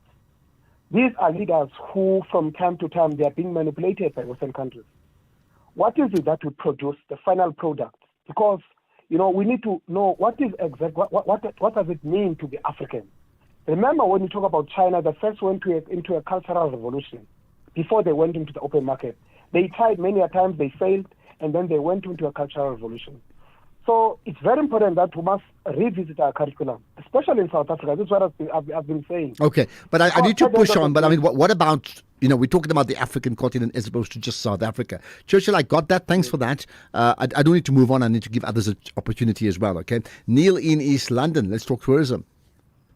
Tourism, yes. Yes, sir. I've been involved in tourism safety for many, many, many years. I'm just reiterating what I told you guys morning of 21st, Thursday last week. Okay, I wrote to the minister on this very important subject last year, November. No response. I've had a few calls from officials now because I'm trying to hammer them to answer. The last demands I made to these officials because they try to get me onto online discussion. Sorry, but Neil, I'm missing you. When you say try to get you, who are you? Am I missing something here? Neil, I've been involved in tourism safety for many, many years. Okay. I've interviewed hundreds and hundreds of people. I've walked thousands of kilometers. I've never heard anybody that disapproves of our concerns and our strategies to solve the problem. I'm having massive problems with only public servants. Now the problem is actually with the Minister of Tourism. 10 years ago, I wrote to Derek Honeycomb. He answered. He took it up with provincial Bishu. They actually put the problem to the problem person, the CEO of Eastern Cape Parks and Tourism. He's just blatantly, apathetically incompetent. Okay, but I need to move on. We're on to news time. Can you just give me one more line, please? Please. No. Neil, you can't say please. I have to go to the news here. I'm saying to you, it's not an interview. I can't give you like 3 minutes. I can give you 1 minute to make a point, and you've got 30 seconds left. My point is the minister needs to answer. We put queries to her, simple questions, and she's not answering. I'm getting calls from officials from Pretoria and whatever, but the minister is not answering. Okay. And I'm trying to demand that the minister answer because that's a responsible constitutional which you've just done that. And I know she listens. I know she listens to the show, and hopefully she will respond in some way or the other, or we'll get her to notify her about Neil saying you're not responding. 4:30. Here's the news headlines. Thank you, Ashraf. On the news headlines, an alleged gang member has been shot dead outside the Mitchells Plain police station. Police say circumstances surrounding the incident are being investigated by the anti-gang unit. Electricity and Energy Minister Jose Andora Mahupa has encouraged the Machabeng municipality in the Free State to invest in its own alternative power producing plants. And Botswana President Duma Boko has been declared a state of public health emergency. This follows reports of a dire shortage of medicines at public clinics and hospitals. A full update follows at the top of the hour with Grechos. SAFM, guiding you through the rush hour traffic. Good afternoon. Starting off in Gauteng, the N1 northbound in Midrand, queuing towards New Road, the N3 southbound in Alexandra, slow moving towards London Road, and the N3 southbound in Bedfordview, queuing towards Van Buren Road. In KZN, the N3 westbound is where a crash is reported, as well as a stationary vehicle before the M13 Paradise Valley interchange. South Coast Road has truck congestion reported in that Rosberg area, so you're asked to expect delays. And on the N2 northbound, roadworks with one lane open near Sibaya Drive. In Cape Town, the N2 outbound slow moving towards Bunga Avenue, the M5 southbound slow moving towards Racecourse Road exit, and on Strandfontein Road southbound queuing traffic towards Spine Road. With your traffic update, I'm Irma G. This is SAFM Sports with Tuming Kapele. Right, it's still very much a Springbok theme start to the show to me. Yes, Rassie Erasmus has backed continuity for the Springboks' pivotal two-test tour of New Zealand, naming a 36-man group that will look to keep South Africa's rugby championship defence alive in back-to-back showdowns against the All Blacks. The Bok coach retained almost the entire squad that featured in the opening 2 rounds against Australia, with only Kobus Visser dropping out and veteran wing Makazole Mapimpi recalled to bolster the back 3 stocks in the absence of Kurtley Arendse and Edwin van der Merwe. Now, South Africa faced the All Blacks at Eden Park in Auckland, on the 6th of September before moving to Sky Stadium in Wellington a week later. Matches that could prove decisive in a rugby championship campaign where all 4 teams currently sit on 1 win apiece. Erasmus says that the squad's familiarity and fitness would be key in tackling the toughest away trip in world rugby. Then in football, it's usual suspects in the MTN8 final this year, with Stellenbosch FC to face a repeat of last season's final against Orlando Pirates. Stellies advanced to the last 2 with a 1-1 draw against Kukuni United yesterday, advancing via a 3-1 aggregate win, while the Buccaneers booked their spot by edging Mamelodi Sundowns in a dramatic penalty shootout. Now, Barker says that reaching finals consistently is a mark of progress and gives his team a real opportunity to bring silverware back to the club. Footballers put in the effort each and every day and train hard and have dreams and have ambitions. So, we've got a massive ambition to lift trophies, and the MTN is now 1 game away from achieving that. So it doesn't help, it's not about redemption, it's not about anything. The Pirates have changed players, they've got a new coach, it's a new game. All I hope is that the game doesn't end up being decided by a controversial moment either way for either team, and it's just a fair contest. But yeah, they're obviously a good team. They showed midweek how good they are when they dominate us for the first 20-25 minutes. So a lot of lessons for us to learn from that. Meanwhile, Pirates coach Abdeslam Wadu says that even though it's great to reach a cup final just 2 months into his new job, there's no time to bask in excitement. Elsewhere, Bukayo Saka faces being ruled out of action for up to 4 weeks, meaning that he's set to miss Arsenal's game at Liverpool on Sunday, as well as England's World Cup qualifiers against Andorra and Serbia next month. The 23-year-old went off with a hamstring injury in Saturday's home win against Leeds United, and Arsenal captain Martin Odegaard is doubtful for the match at Anfield as well as a result of a shoulder injury suffered in the victory against Leeds. Then in cricket South Africa CEO and 2027 World Cup LOC board ex-officio member Puleti Museki has announced that the process to appoint a tournament director is well underway and should be done by October. Now, Museki says that the list of candidates for the job will be finalized in the next couple of weeks, after which they will definitely identify the successful candidate to lead the process. The cricket chief is part of a 15-member board that was announced on Thursday, with former Finance Minister Trevor Manuel unveiled as its chairperson. It's good that the process has started. The process has started. But just remember, there's been a lot of work that has been happening in the background. In the last 12 months or 18 months, we have been working as CSA. I think what we want now is to obviously give everything over to, especially the non-cricket stuff, because cricket stuff will always remain ours. Engagements with the government, I've been doing that a lot. That's why I said Namibia and all. So I want to give that to the board. So obviously finalizing the tournament director is quite key.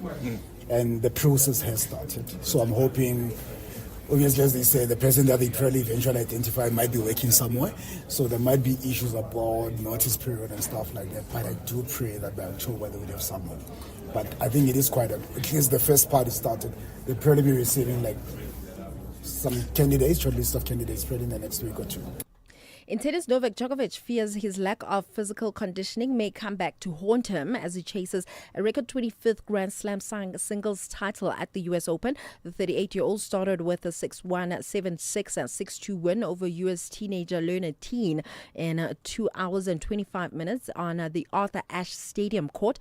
But Djokovic, who needed a lengthy medical timeout to treat a blister on his right foot between the second and third sets, admitted afterwards that he was worried by a sudden loss loss of stamina during the second set. Then finally in cycling team Visma Lisa Bike announced that a number of their bikes were stolen overnight. This is after their lead rider Jonas Wingogo won the second stage of the Spanish Grand Prix. Wingogo took the red jersey for overall leader yesterday by winning stage 2, but the theft has left Visma scrambling to replace bikes ahead of stage 3. Now Visma reportedly lost 18 bikes worth a total of around 250,000 euros, around 5.1 million rand, while other teams who were staying in the same hotel near Turin did not lose any equipment at all, which is very suspicious. But who am I? I'll have more on other sports. Leave your who am I? We've often spoken about paddle, and I play paddle. I'm not good, but I play regularly. Yes. And you've never played before. Well, erase that. You have played. I have, and it was quite fun. Obviously, I could hold the racket because I've played tennis before. But it's completely different because I felt like when I swing the bat, it was too hard on the tennis ball. And then they kept on saying, no, don't hit the ball too. Yeah, not like a tennis drive. Yes. Yeah, you need to check it because the ball will hit the glass and come back. It has to be a soft hit. You'll do it again. Definitely. Well, Tony, who's part of our whole SAFM management, said, come on, we need to get an inter-show game on the go. So, National Pulse versus the morning show with Tulas and company, and I don't know. Let them we need to bring have it that on. one day. We should. Paddle event taking place. I wonder who'll be the referee for that, if referee is the right word. Okay, you think about it. More sport from Tumi, paddle and all, in an hour. Get ready, South Africa! 12,000 athletes from every corner of the country will hit the ground running in the 5th edition of the Hollywood Bets Durban 10 Kilometer. A thrilling road race starting and finishing at Hollywood Bets Kingsmead Stadium. It's more than a race. It's all about community, good vibes, and rising to the challenge. Catch the action live on Saturday, 30th of August at 7 a.m. on SABC2, SABC Plus, and across SABC radio stations. Hashtag Let's Run and feel the energy. Brought to you by SABC Sport. For the love of the game. Let me get this right, Ron. You're a plumber by day and Pretoria's smoothest wedding DJ by night. Yeah, it started out as a passion and now I've got bookings until December. And a smoke machine that needs its own seatbelt. And you sold your car to buy a van through We Buy Cars. Brew, it was music to my ears. Zero admin, no long queues. They pulled in, checked it out, and before I knew it, I had cash in the bank. Now that's a banger. We Buy Cars. Geared for your passion, geared for you. The green and gold of Mzansi Africa and the green and white of Nigeria have a massive rivalry in search of victory. Bafana Bafana tackles the Super Eagles. The South clashes with the West. This is the FIFA World Cup African qualifier. South Africa versus Nigeria on Tuesday, 9 September at 5:30 p.m. Live on SABC Plus and SABC2. Also available on SABC radio stations at 6 p.m. Proudly brought to you by SABC Sport.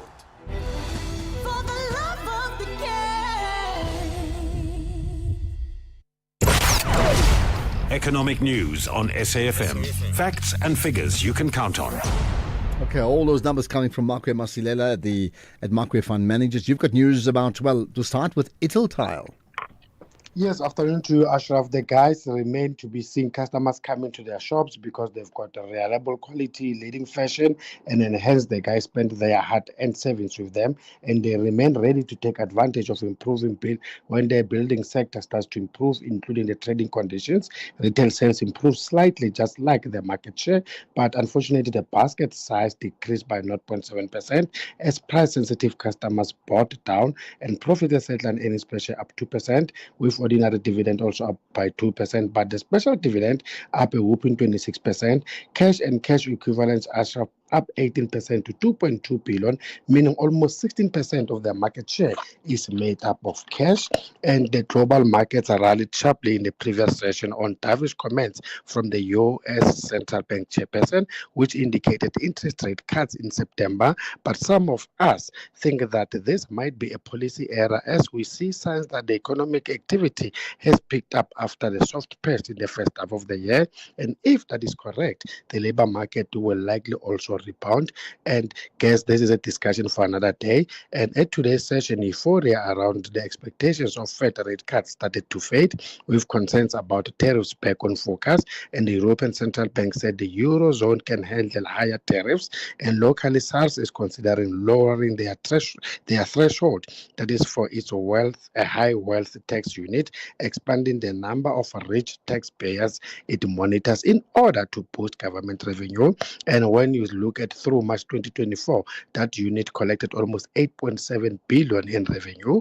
Oil prices are up as traders await concerns that Russia supply could be disrupted by the sanctions from the US, and also Ukrainian attacks targeting Russia's energy infrastructure. Brent crude is up 1.2% at $68 a barrel, and the buying in the yellow metal was curtailed and by a broader flows when it comes to more risk-driven assets as traders speculated over lower US interest rates.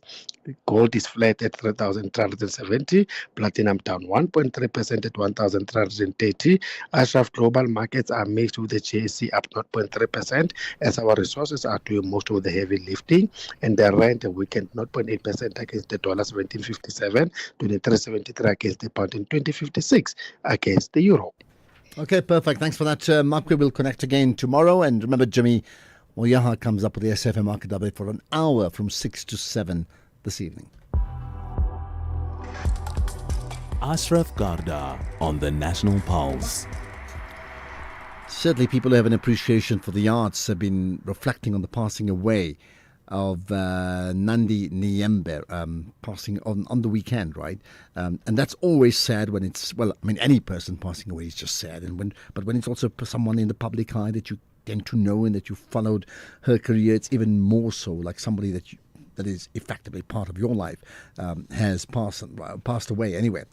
Now, there's more to that. One is her passing, but the other is it also reflects the state of many of the actors and actresses that they find themselves. I'm talking about people who are their plight in terms of not getting work, right? Jack Devnarine with us, chairperson of the South African Guild of Actors. Jack, good to connect with you on the National Pulse, but having said that, really not in the perfect environment. It's not positive. It's a negative conversation in many ways, isn't it? Yeah, it is. And thanks again, Ashraf. It's, it seems you and I only really connect when there's a tragic loss in the creative industry. Yeah, it certainly is. First of all, I mean, you've probably done it already, but you may want to pay tribute to the passing of a renowned figure in that space. What can you tell us about her? She was so loved and revered. She earned her status as a true elder, and she was a motherly figure. She had the warmest love and energy, and she was always so welcoming with new talent coming into the industry. She had the patience of a saint, and she always sets an example for others by being prepared, being on time. She was theatre trained, obviously, so she carried with her a certain discipline that producers relied upon, and was an inspiration to everyone who worked with her. Yeah, well, I mean, that's a wonderful tribute. Now, here's the other reality. That tribute doesn't always, guarantee a happy ending in this case here. I mean, she's passed on just a few months ago, in fact. There was a video of Mbembe dealing with her own struggles as an actor or actress where, the money pipeline just sort of fizzles out. And I'm quoting her. She said, "I don't like it because I can do things myself. I don't want a handout.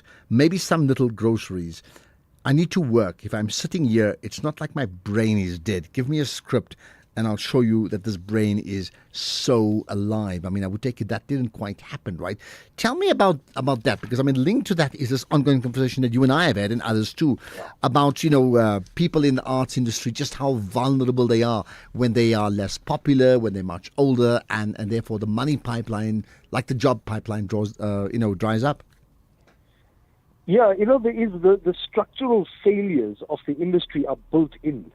So there's very little that you and I can do about it except stand on the sidelines watching this utter train wreck take place in front of us in real time. Mam Nandi had put out a video in April or so, March, April, earlier this year, and we knew then that even if she could carry a role, which I didn't doubt, nobody was going to give her the gap. She was going to be a risk to any production that was going to put her on their cast.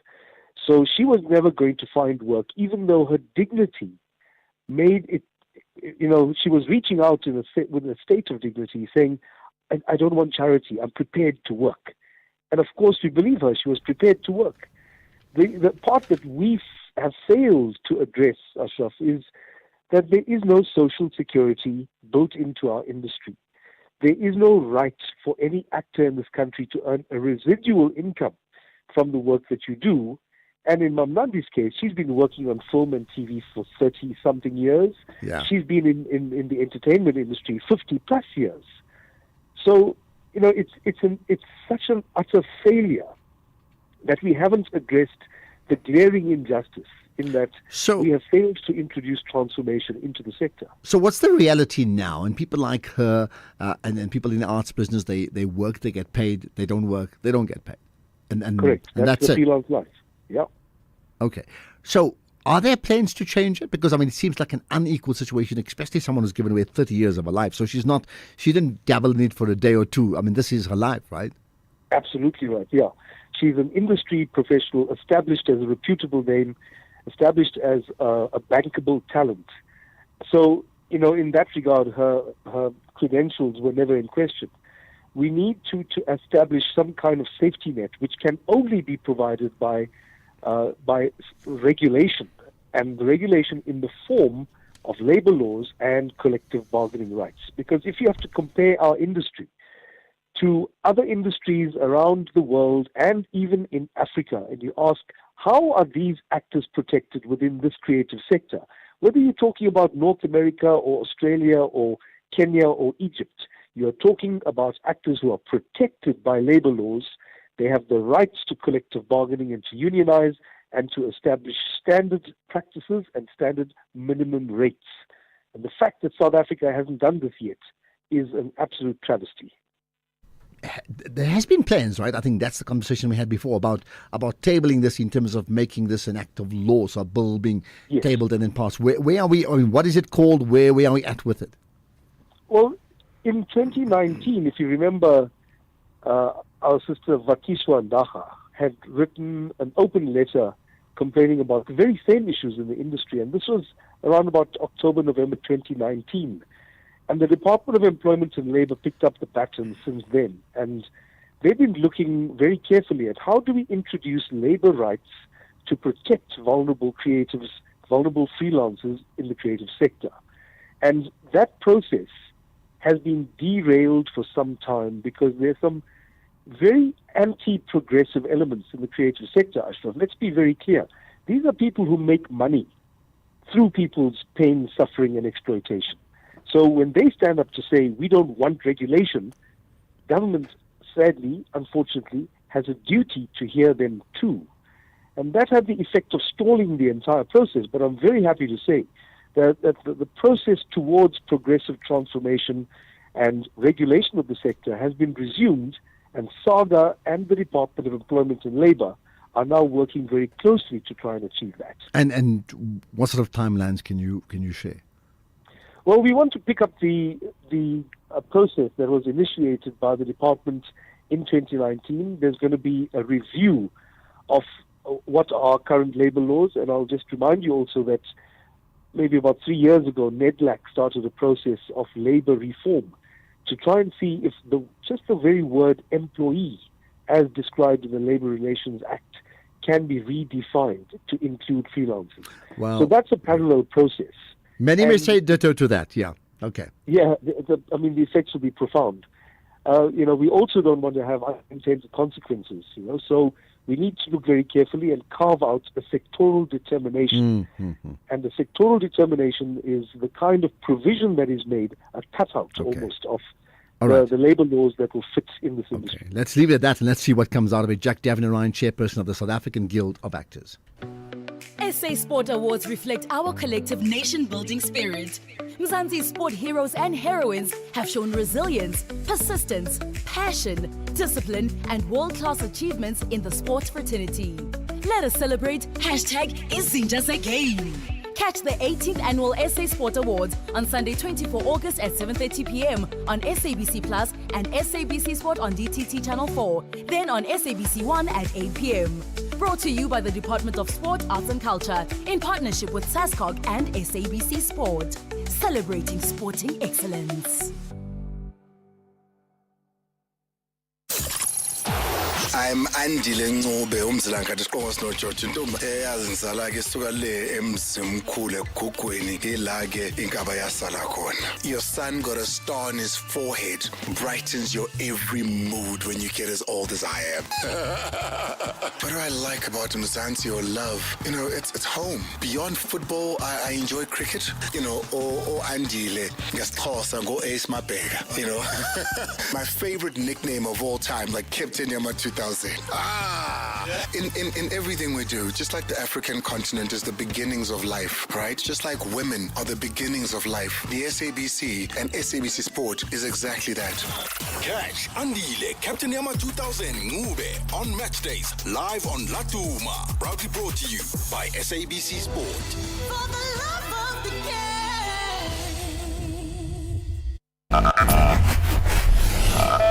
You're listening to the National Pulse. Right, let's hear what you have to say. Now, you can talk about something global, something local, either way. We're up for it. Let me get that. I mean, you can certainly WhatsApp us. You know that voice notes are welcome. To call in live is 086 000 2032. Otherwise, the WhatsApp 0614 104 107. And feel free to tweet as well. Hashtag the National Pulse and then tag SFM Radio and tag me. Nadia in Claremont, we go first to you in the Western Cape, I gather. Hi. Correct, yes, Ashraf. Thank you for taking my call. Ashraf, I read an article in the Muslim Views where a trade unionist complained to the press council with regards to, it seemed as if it was media capture, because certain journalists were sent to Israel and the trips were paid for, and obviously the view was slanted when they returned to South Africa. So I'm just concerned that we shouldn't allow this to happen, because every citizen has a right to the truth.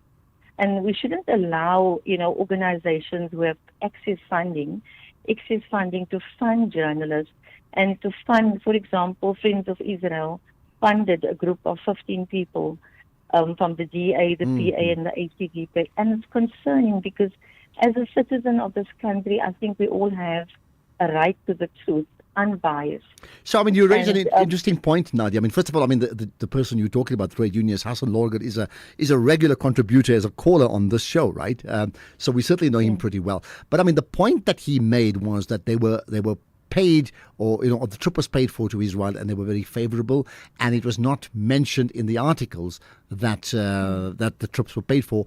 Then, of course, they were charged, and the ombudsman ruled in his favour. Right now, the point is, I mean, you're making the point that I suppose anybody could send anybody on a trip, but you need to know if that were the case, that it's been paid for or not, right? That's correct.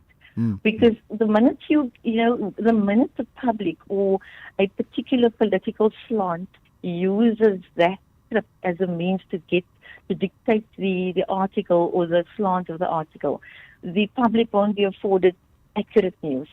And it makes us more wary and concerned, because as South African citizens, we've heard about 260 journalists being killed in Gaza. So it adds to that constant, manipulation of what comes out of that particular. How accurate is the story? Yeah. All right. How accurate. Thank you, Nadia. Thanks for. I just wanted to know if you could perhaps interview Mr. Lorgat, because he is a regular caller to the program, so maybe he could give us, a bit more content on what that is and perfect. What Thank you. rulings there are for future articles. All right. From an interview point, I mean, I'll certainly debate it or touch it, rather not debate or touch, bring it up with my production team, and then we'll see about it. But certainly Hassan can certainly call in anytime, because he knows that anyway, right? Nadia in Claremont, appreciate your time here on the National Pulse. There's more thoughts from you and more comments about the Naledi Pando comment. Good afternoon, Ashraf. This is Bongani Mkhwanazi from Welbedash East. Umamu Pando is right. ANC have lost glory, and the ANC is going down, Ashraf, I'm telling you.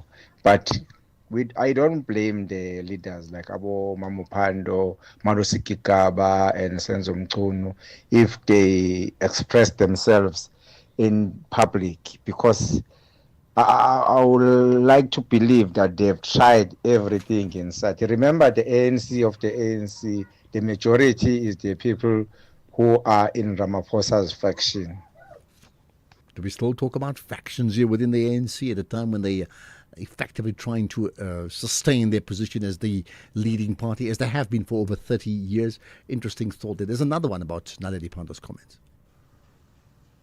Good afternoon, Ashraf. It's not like Mayor Pando mustn't comment about the ANC losing its glory. The question here is, when did the ANC lose its glory? Did it lose it yesterday? Where was she when the ANC was losing its glory? Why is she commenting about it now? Thank you, boss. Thanks for that, Bruce. I think she has commented about it. She certainly commented on my show about a year ago, but maybe even more. The question maybe you'll be asking is, do they comment about it when they are members of parliament? And then if they do, or part of a national executive, are they allowed to do so, as we've known something very, very topical recently, isn't it? Sam in Durban, hi. Chef Hazelman. Yeah, I good. just wanted to comment on an interview a few weeks ago with Deputy Minister Bancho Holomisa, Defense Minister. And he mentioned that we have 90,000 army personnel. And if we do, where are they and what are they doing?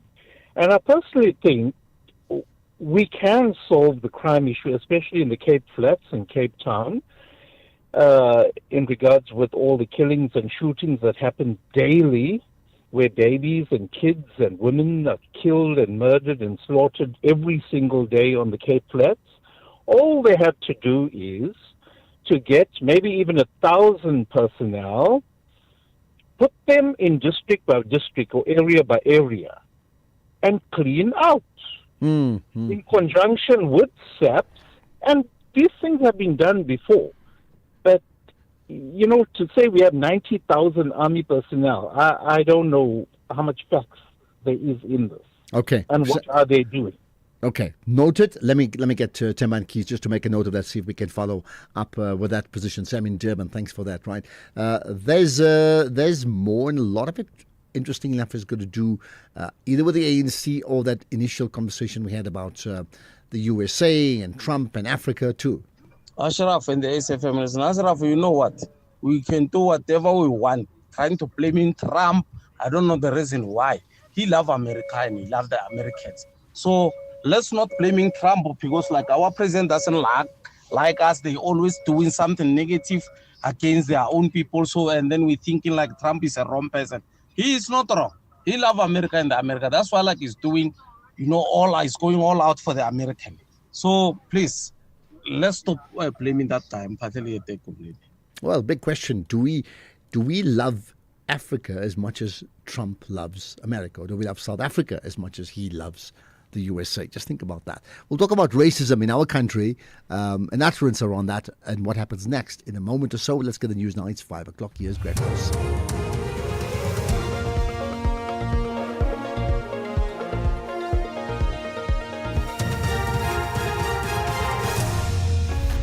Thank you, Ashraf. In this news update, call for a probe into Cape Flats violence and a public health emergency declared in Botswana. Good day to you. The Cape Safety Forum's called for a special probe into gun violence on the Cape Flats. This follows the shooting and killing of an alleged gang member outside the Mitchells Plain Magistrates Court today. Another man was also wounded in the incident. Police say the two victims, who had made a court appearance, were leaving the court building when they were ambushed by 4 gunmen. Forum chairperson Abby Isaacs. We condemned in the strongest terms the violence or the shooting that have taken place early this morning in front of the Mitchells Plain Court. We're calling for a special probe to be set up to deal with gun violence. We further call for the SANDF deployment as a force multiplier. We further hold that the South African police services need to come up with a clear strategy to deal with what we call gang violence, because for us it seems like the current plans are starting to fail. The Electricity and Energy Minister Jacinto Ramakgopa has encouraged the Machebeng municipality in the Free State to invest in its own alternative power producing plants. He was speaking after a meeting with municipal officials. Machabe now is home to about 1,300 megawatts of IPP generation. So this is a very lucrative space, Machabe in geography, for energy generation. Even some of the battery storage programs that I've announced, they are here in Machabe. So Machabe is a viable area for energy generation, renewables. It's up there, of course, only second to the Northern Cape. What they have not been doing is that they're investing in projects of their own. A man accused of raping a 17-year-old disabled girl will remain in custody until his next court appearance in September. Bennett Plaiki, who's an official at the Mohokare local municipality in the Free State, appeared briefly in court. He was arrested after the girl told her family about the incident. The Defence Counsel in the Senzo Maiwa murder trials argue that the testimony by key state witness Constable Sizwe Zungu, along with his written affidavit, contradict each other. Advocate Situlele Nxumalo making arguments in the High Court in Pretoria, where accused number 4, Nthokozeni Mapisa, is applying for the charges against him to be dismissed. 5 men are on trial for the 2014 murder of the Bafana Bafana player. Constable Zungu is the only witness called who's placed all the accused at the same hostel on the night of the murder. Ngumalo says Zungu doesn't place Mapisa in a vehicle that's alleged to have been driven during the commission of the murder. It is clear that Zungu does not place the accused, that is accused number 4, traveling together using the VW Polo hatchback that he alleged accused number 5 was using, leaving the hostel, and part of his evidence is that he saw accused 1 following each other, going towards Babeni's room. Inside the room, accused 1 was in possession of a .38 special revolver, and accused number 3 was in possession of a 9mm pistol. Accused 5 came inside the room. He was followed by accused number 4. Zungu states of his affidavit, he does not mention accused number 4 following accused number 5 to Babeni's room. There are material contradictions between Zungu's evidence in chief and his written statement. Botswana President Duma Bokos declared a state of public health emergency. This follows reports of a dire shortage of medicines at public clinics and hospitals. He's also announced that he set up a 5 billion Pula fund, which is equivalent to 6.5 billion rand, to stabilize healthcare services in the country. The Botswana Development Corporation has been tasked with the responsibility of leading the process. The corporation's Otenki Ebetswe. We're experiencing liquidity pressures, weaker socio-economic indicators, and mounting strain on our healthcare system. As a result of this, there is prevalent medical shortages. Both medicines, medical equipment, spare parts, and even preventative maintenance have not been done, which is now putting the lives of our citizens at risk. So this has required shift in the way we think, while the government is still solidifying its wider financing strategy. The president has found it fit to ask BDC to come up with a financing solution that will at least bridge this gap. The top story, the Cape Safety Forum's called for a special probe into gang violence on the Cape Flats. That's SAFM News. I'm Greg Huss. In sports, the Sao Erasmus names the experienced side for New Zealand tour, Chiefs missing key players ahead of Mamelodi Sundowns showdown, and Fraser Price aiming to end career in magnificent way at Tokyo Worlds. More details at 5:30. SAFM, guiding you through the rush hour traffic. Good afternoon. Starting off in Gauteng, the N1 northbound in Midrand has a crash at Allendale Road, and the N1 southbound in Centurion, a crash at Brakfontein interchange. In KZN, the N2 southbound, a stationary vehicle before Spaghetti Junction, and on the M19 in Westville, a crash east of Dunkel Road exit, causing some delays in traffic both ways. In Cape Town, the R300 southbound in Delft has a crash reported before Hendel Road, and Baden-Powell Drive northbound in Khayelitsha slow moving towards the N2 highway. With your traffic update, I'm Irma G. Gender-based violence is destroying lives and tearing communities apart. It happens in homes, in schools, at workplaces, and too often in silence. But it doesn't have to continue. If you see it, speak out. If you are hurting, reach out. Because doing nothing is not an option. Listen to all 19 SABC radio stations from Wednesday, the 23rd of July for hard talk, discussions, advice, dramas, educational shows, and interviews around GBV with experts, survivors, lawmakers, and a whole country affected by gender-based violence. All on your favorite SABC radio station. Call 0800 428 428 to report abuse or get help. GBV, it ends with you. This message is brought to you by the SABC. The National Pulse with Ashraf Garda on SAFM. You're listening to the National Pulse, weekdays 3 to 6 p.m. So, have you ever been victim? I mean, there's institutional racism and then there's anecdotal racism that affects you. And I would think many of us have been affected by that more than once, right? But I can think of two things. One, and one not in our country. And I traveled in Europe, actually tried to get into a restaurant and we were being shunned away, and tried to get into another same place and being shunned away, and then tried again. And of course, I couldn't speak the language, but I got it afterwards when I saw other people who were white or European getting into the same restaurant and were like completely welcomed. And in that moment, whether you were this black person or a brown person, you realized actually this is not for you. There are many other examples, but when you are affected by that, goodness, you feel horrible. You feel terrible. You really do.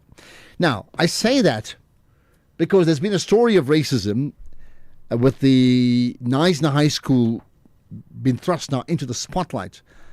There's a video of a pupil from the school, making a racial slur during a school event, right?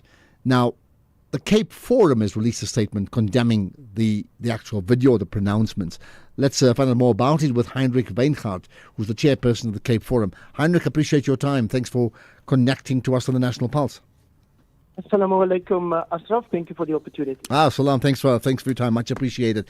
Heinrich, let's talk about, maybe just set the scene first. I mean, some people follow the story and others haven't. What actually happened first, and I'll get your thoughts on that. What we see in the video is, in the background, a group of predominantly black learners singing songs, and then in the front of the video, which is we see three colored girls huddled together, and then one hears the one using the K word. Then, because she realizes what she's done, she covers her mouth, and the two other girls also covers their mouths in astonishment, surprised supposedly, but well aware of how wrong that act has been. So the embarrassment at saying it suggested, one, the bravery, because they'll say what they want, but at the same time it's like, I should not have said that anyway. But it doesn't mean they don't feel that. But the key part next is clearly somebody recorded it, right? And that changes everything. It seems like it is the same girls who are recording it. It's a very close-up image that we see there, Ashraf.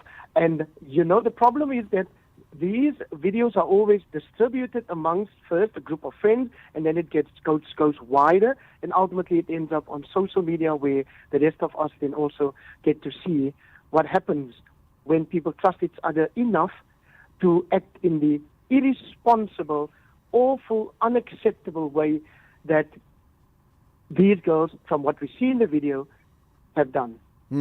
Okay, so clearly you, as the Cape Forum, or the CAPS Cape Forum, you have a position on this. Tell me about it.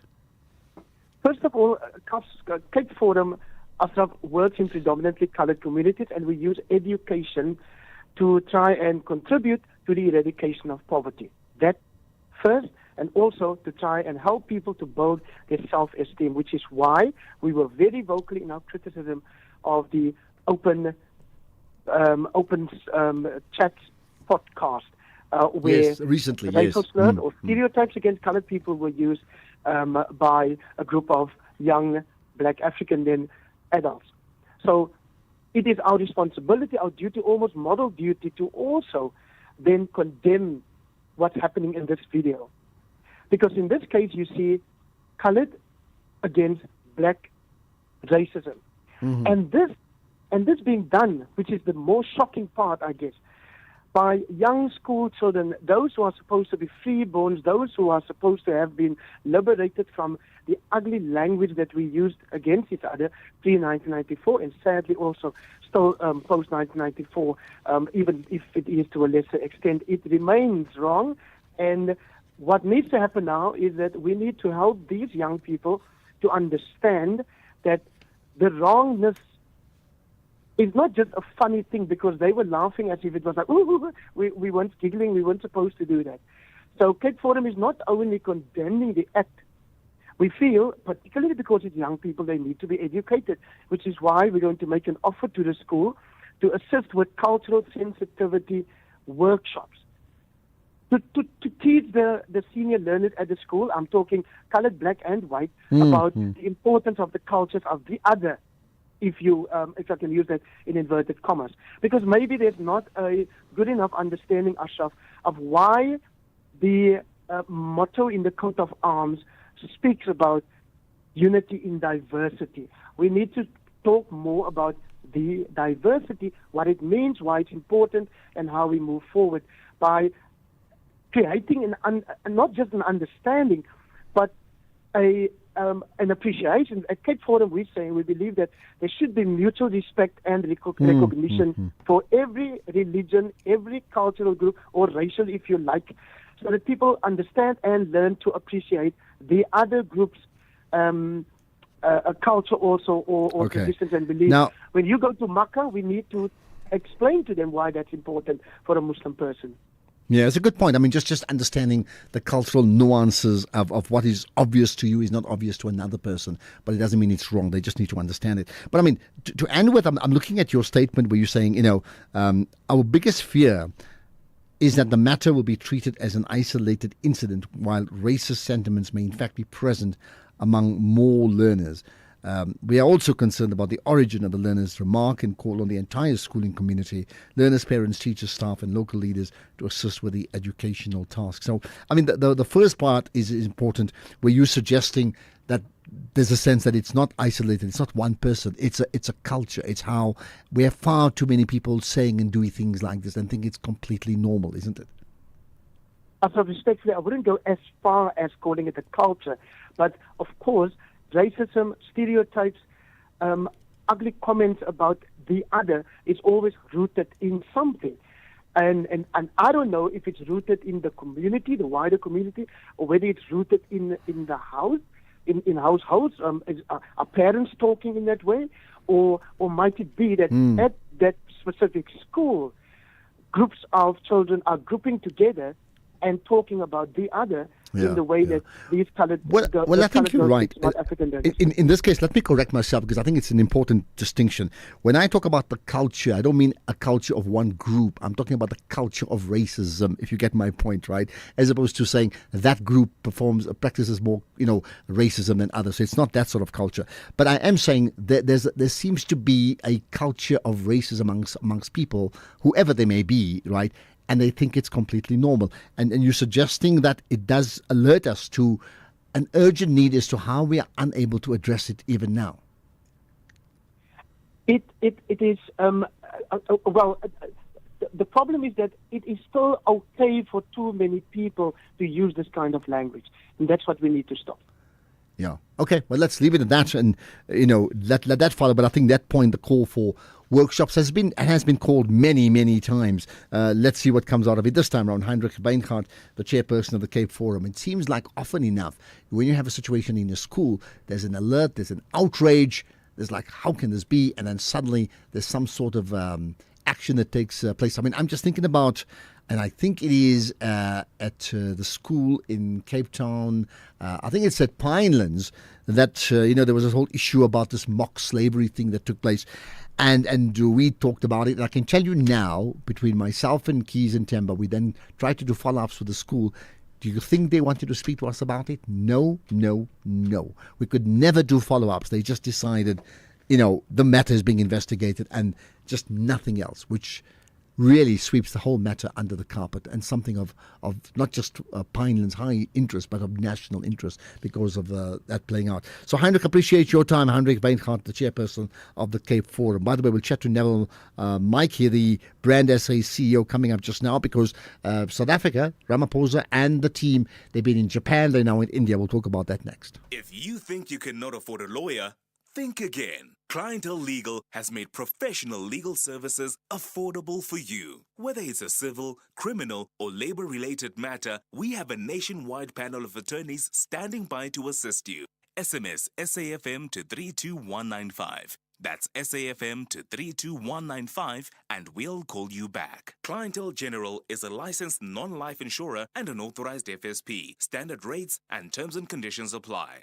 The boardroom heat is on and the pressure is rising. The Insurance Apprentice, hosted by the one and only Babi Moloi, is delivering drama, tough decisions, and big personalities every week. Expect bold moves, emotional twists, and contestants you'll either root for or roast. And yes, you'll be surprised what you learn about insurance along the way. Open up to the Insurance Apprentice, Thursdays at 7 p.m. only on S3. Open up.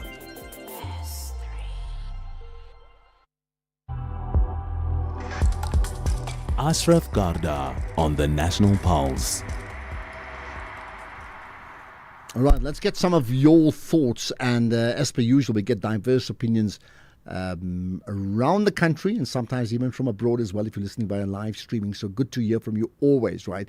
That comment about tourism. Ashraf, the appointment of Aldrin Simpier was the green light to tell us that it's about to be a shakedown at the tourism department. Minister needed to appoint somebody that could be able to deal with the media, and Aldrin, I guess, was the perfect candidate. We knew that the shakedown was coming. Yeah, you're certainly aware of it. I mean, Aldrin, of course, hosted the afternoon show here on SFM, then moved on to another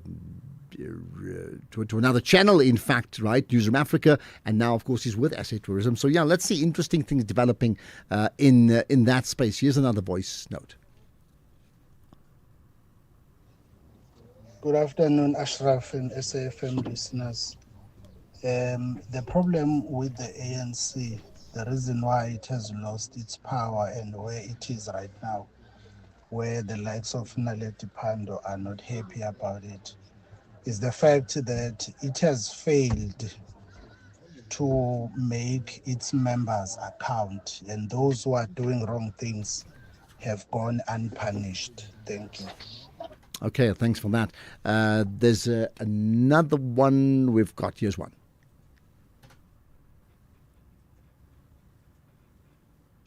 Good afternoon, Mr. Ashraf. This is Mbongo Suandesa. Mr. Ashraf, I'm totally unhappy with the decision that has been taken by the High Court to find Prasa guilty of negligence, and then awarded that foreign guy 5.5 million rand for losing his arm.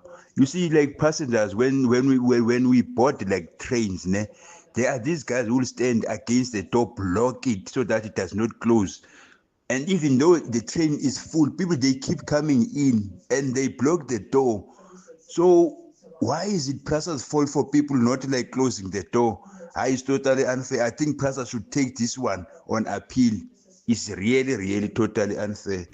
Okay, Prasa on appeal. Let's see what comes out of that. You are listening to the National Pulse with Ashraf Garda. Right, I tell you what, in fact, we're going to talk about South Africa, the president and the whole team that goes with them. They've been in Japan last week and India now, I understand. But let's get the real story around the why and what should come out of it with Neville Machi, the Brand SA CEO. Neville, appreciate your time. I know you've been traveling thanks to Instagram. Thank you very much. Yes, it's been a difficult time, but a very good in terms of the results that we're seeing on the ground. Yeah, absolutely. So let's pick it up from here. I mean, you're in India now, I take it, in New Delhi for this 20th India-Africa Business Conclave, right? Why is that important to South Africa? I mean, what role do we play here? Well, as you've rightfully said, Ashraf, we started in 10. As you have seen in the last few months, in fact, the last couple of weeks, there's been a clear concerted drive and a message that has been driven by the government that market diversification is going to become the primary focus of the government of the day. The president led the delegation to Japan as part of that ploy, to ensure that we can diversify in terms of markets for our companies and for our products. And similarly, here in India, we've arrived. Minister Tau is leading the delegation, supported by Deputy Minister Kenny Morolong, again, to expose our companies to the markets in India for some of our products in South Africa. As you would understand, obviously, the geopolitics have really forced us into a position where we cannot keep our eggs in one basket and expect to always be successful. So diversification of our markets has now become the primary focus, particularly South African exports. Yes, we want investments, but we are currently looking at exports, our South African product getting into new markets. And let's talk about the exports in terms of the type of industries that South Africa as a country knows will find great appeal in countries like, say, India and before that Japan before that, of course. Yeah, so at the moment, for example, if you look at our exports from South Africa into Japan, most of our exports are specifically raw materials. And the drive now is to move away from exporting raw materials and to specifically look at finished products in the agricultural sector, manufactured products. And the drive also has been for those that want to invest in South Africa to then capitalize on the raw materials to do value addition in South Africa. So that is the message that is being driven from a South African perspective. And it's the same message that's going to be driven from also here in India. We had quite a number of bilateral meetings today, and these will continue all the way through until the end of the week, where we're engaging with investors now, potential investors who are wanting to utilize raw materials in South Africa to do value addition. How do the countries that we've just mentioned, how do they perceive South Africa? Of course, they know about our country, but how do they perceive it in business terms? Oh, Ashraf, you'll be really amazed at what a warm welcome we've received in both markets, where they're really wanting to trade with South Africa. In Japan, for example, there was a South Africa-Japan business forum, which was hosted, which was led by the president. We had, it was completely oversubscribed, where we had a great interest from the Japanese companies. So we had about 140 Japanese companies, I'm talking big names now, in Japan that participated in the session, that were really keen to look at how they can collaborate with South Africa. Right here in India, the request for meetings has been inundated. Our High Commissioner, Professor Anil Sukla, has also been completely inundated. When the delegation heard that the minister is coming, it's an entire line of business people that are wanting to engage with it. Others we've had to take on our own because the minister's program is just so tight. How? And here's the thing from where you sit as the CEO of Brand SA. I mean, you'd be acutely aware always of just how the brand value of the country. So in considering what has happened, let's say in the last 6 to 8 months or so, from the time of the GNU to the AfriForum visits to the USA, to Trump's pronouncements and the issues around AGOA and other terrorist lines, one thing is just giving you a warm welcome, but how is the brand of the entire nation, the nation brand, being perceived? Perceived very positively, Ashraf. I think what the geopolitics have done, they've actually pushed countries closer together to say, if we don't collaborate and if we don't work with each other, we're going to find ourselves faced with a similar situation again. So the nation brand has been really working, has been very warmly received. Let me tell you this, it's even stronger than ever, because it's the heat is not just directed at South Africa, it's directed at the whole world. Every country is responding to the geopolitics. As a result, they've had to up their game. They've had to put their best foot forward to ensure that they also are able to capitalize on doing trade with us. What is also further important, Ashraf, is South Africa is very predictable in terms of the business regulation and the ease of doing business, which makes it a lot easier for the companies to then come in, do business in South Africa and utilize South Africa as a springboard into the continent of Africa. Yeah, I think that's important too. What about, I mean, there is two parts before I let you go. One is, obviously the big businesses listening, they've already part of the trade delegations. They know, people know who they are, but there are many entrepreneurs or micro entrepreneurs trying to make it big, and they understand if they are part of trade delegations, who knows, they may just get the type of breaks they need. So question is, how do they do that? I mean, is it easy, or is it really a pipe dream that is just so difficult to materialize because the numbers count against them? Yeah, through the Department of Trade and Industry, there is a clear concerted drive to really drive emerging exporters into new markets. They do have programs that they've set in place, and I participated in a meeting with Minister Tau, where he was quite clear that we have to drive exports. And really, driving exports does not mean those that are only in the business of exporting, but we've also got to focus on those emerging exporters. How do we ensure that we capacitate them to become export ready and for them to capitalize on the new markets? So that has been a big drive. For example, in India, on Wednesday afternoon, there's going to be a roundtable specifically focusing on agricultural products coming into India and what is the requirements of compliance. Because as you'd understand, agricultural products are food, and food is very sensitive. There's always high regulations in terms of how those products get into the market. So that roundtable will be specifically focused on capacitating our companies to better understand the regulatory framework of getting the products into India. Yeah, just the last thing, therefore, I mean, I'm not talking about political issues, but say as from a purely trade perspective, because that's why you are there, right? What for you would be South Africa's USP, South Africa's unique selling proposition that makes us so, attractive to other countries?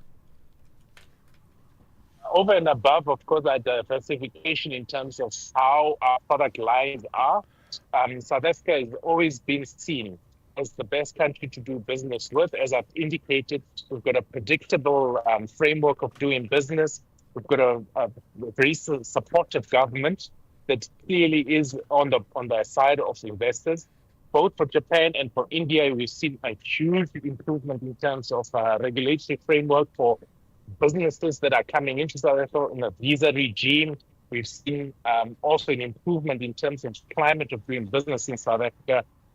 And then, of course, once they come into South Africa, the market access opportunities, not only within South Africa, but within the SADC region and also within the continent, is quite clear.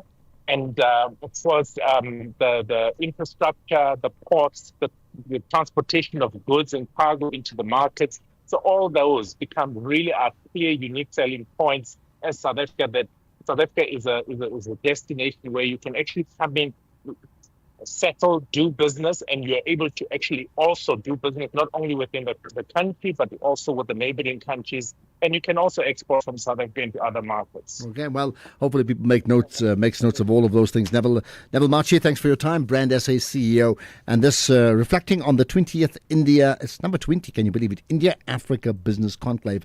But this year, it's driven primarily by South Africa as partner country for the conclave. And this follows the visit from South Africa with the president to Japan a few days ago. So lots happening as we all look as countries to broaden our markets in the light of the Trump factor. It's 5:30. Here's the news headlines with Greg. In the headlines, there's a strong call for Africa to leverage its mineral wealth for economic growth. Police in Cape Town are probing a murder incident where an alleged gang leader was shot and killed, and paramilitaries in Sudan's Darfur region have been accused of killing more than a dozen civilians. More on those stories and other news at the top of the hour. SAFM, guiding you through the rush hour traffic.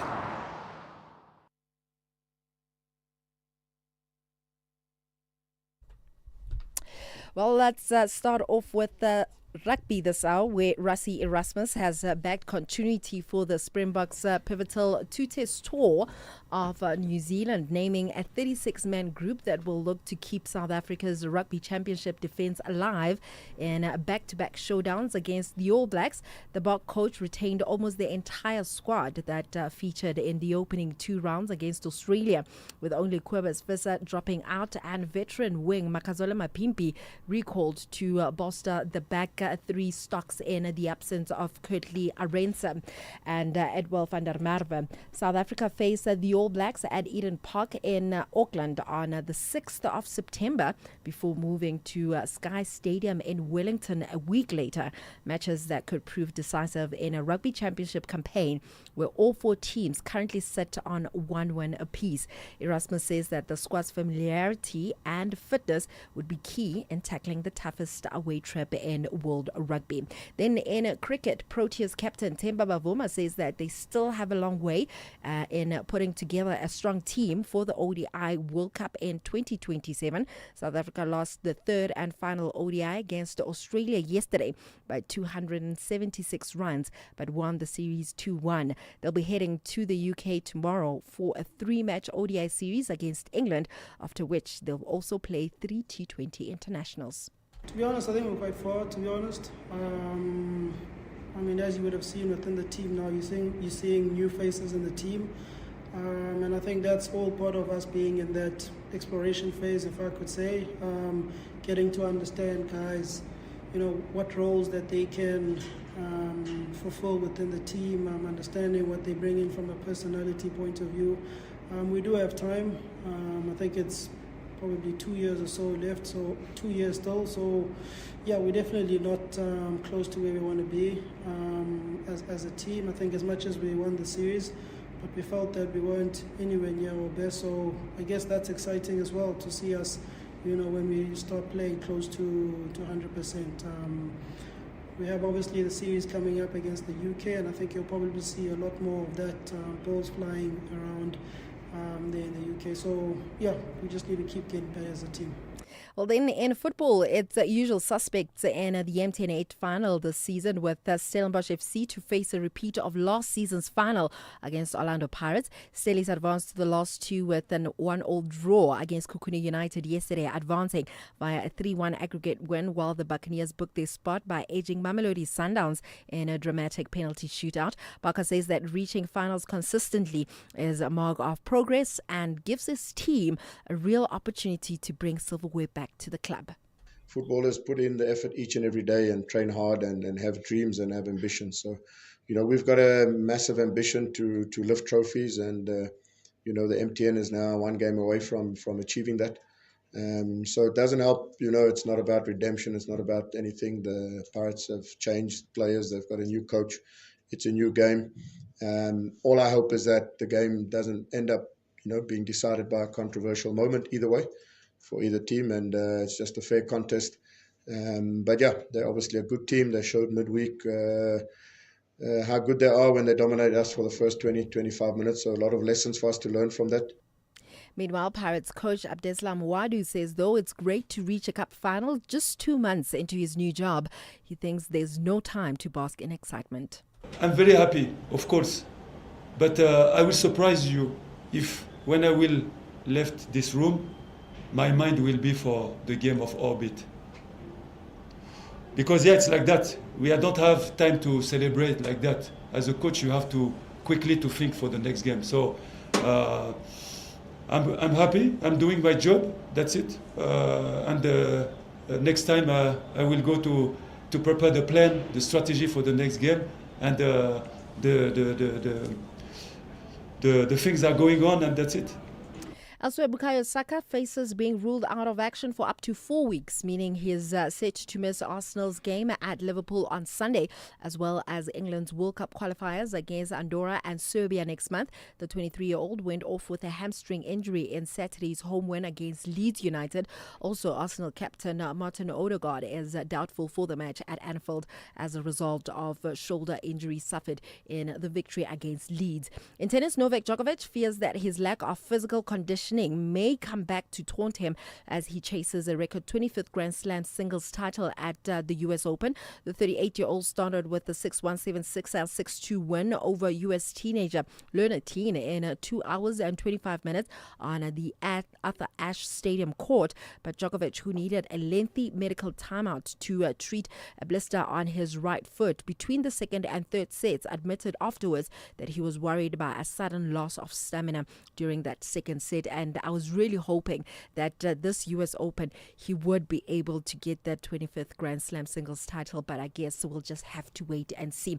Ashraf, quickly, just a recap of my predictions. I am smiling, I'm happy, goodness, you're I'm back. like, woo, I'm back with the bag. It's like a football coach. Win one, and then next week you're in trouble, you lose, and next week you're back. Right, give me the numbers. Okay, so I did say Man City is going to win over Tottenham. Surprisingly, Man City lost. I said Pirates is going to beat Sundowns. Which was a surprise, I would think. You think it was a surprise? No, going into the game, we'd expect people would have said Sundowns would win. Of course. Okay. The Springbok women started on a high. They beat Brazil. The Springboks also claimed they win this weekend. And I think I said Proteas would win. Unfortunately, they lost 2. So you got how many right and how many wrong? I got 3 right and 2 wrong. It's not bad. 60%. I shamed the devil this weekend. 60%. Okay, there we are. Fine. We'll do it again next week. I'll be back again on Friday with that said. Perfect. Tell you what, you certainly follow traffic because you need to make sure you find your spaces. I haven't forgotten the traffic. Here it is. SAFM, guiding you through the rush hour traffic. Good afternoon. Starting off in Gauteng, the N1 northbound in Midrand queuing towards Olifantsfontein Road, the N1 southbound in Centurion queuing towards Brakfontein Interchange, and the M1 southbound queuing towards Crown Interchange. In KZN, the M13 westbound in Pinetown queuing on Fields Hill. The M19 in Westville has a crash reported east of the Dunkeld Road exit, queuing traffic both ways, and Chris Hani Road westbound queuing at the N2 highway. In Cape Town, the N2 outbound is slow moving towards Muway. The N1 outbound has heavy traffic reported towards Kuburg Interchange, and Marine Drive northbound slow moving towards Tableview. With your traffic update, I'm Irma G. It is time to experience spectacular football talent from 19 African nations. East Africa is on full vibration. From Tanzania, Kenya to Uganda, the pitch personnel are hungry for continental glory. This is the Total Energies African Nations Championship 2024. Witness Chan 2024 on SABC Plus and SABC Sport on DTT Channel 4 from 2 to 30 August 2025. Proudly brought to you by SABC Sport. For the love of the game.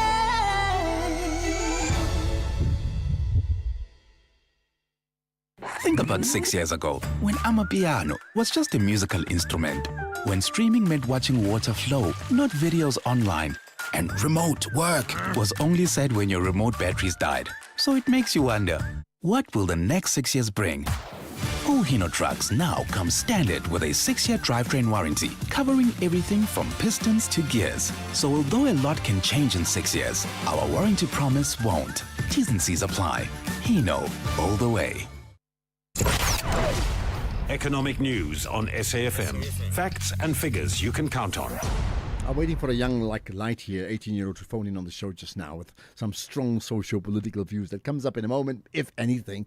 But for now, Jimmy Muyaha, he sets the scene for his show, SAFM Market Update. Jimmy, good to connect with you as always. I understand the airports company are in the money. Good afternoon, Ashraf. Good afternoon to the listeners. Yes, it's wonderful to see a state-owned entity in the money. They turned R1 billion profit after tax. They paid about 310 million rands to the shareholder in the form of the state as a dividend there as well. So the business, by all accounts, back on a good footing. They even increased their capital expenditure. We're going to speak to the company's chief financial officer, get a sense of what's been driving some of those numbers. There's a 300 million rand figure that I want to look into particularly that is a result of previous misstatements in financials. We're going to see if we can uncover what was happening there. But we've also got conversations with the team at Advotech as well as Sasol. They both gave us updates on their performance. In the case of Advotech, it is half-year updates for the first half of the new financial year, Sasol updates for the full financial year, and the stock price rallying even more today.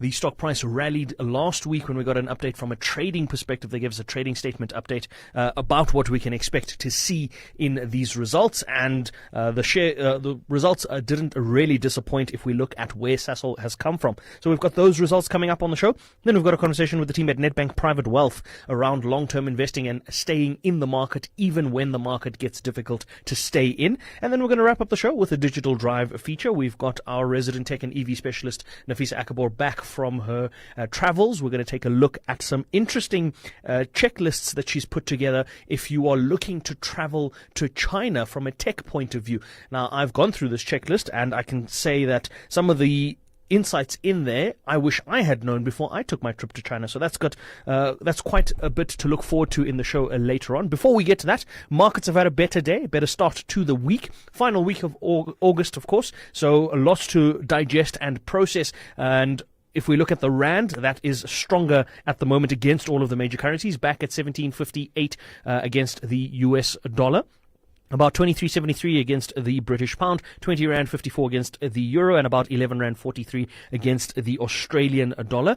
Equity markets, South African equity markets made new all-time highs yet again today, with the all-share closing up 0.25%, the top 40 almost 0.33% to the green, resources the biggest gainer there, 1.7% up, industrials almost 0.33% to the green, and financials down almost a full percent. So really a lot of the heavy lifting being done by resource counters to get our all-share above or to close in the green despite that big slump from financial stocks. Hopefully they come back to the party later in the week. A quick look at commodity prices that probably drove some of these movements. The gold price, $3,372 a fine ounce, pretty much where we left it last week. 1,335 in the case of platinum, down a little. 1,110 in the case of palladium, down a little there as well. Brent crude, $68.65 a barrel, edging closer to $70. Not where we like to see it. Hopefully we can see something change on that oil picture. But if we look at international markets before we go, US markets at the moment are a bit of a mixed bag. The S&P is down whilst the Nasdaq is up. European markets were no different. The FTSE was up whilst the DAX and the CAC 40 in France were down. All of Asia was in the green, the biggest gainer there being the Hang Seng in Hong Kong, up 1.8%. Shanghai wasn't that far behind, 1.3%, and the Nikkei in Tokyo 0.4% in the green. So we're going to look at these and other market movements. I have Pietri Riedling joining me on markets. I want to reflect on the Jackson Hole Symposium that took place this weekend in the US. Some very interesting sentiments made by Fed Chair Jerome Powell around what the US Fed's policy shift now looks like and what now has them concerned. It is a serious move when you think about the fact that for a couple of months they've been talking about how the main concern for the US is inflation alongside jobs data and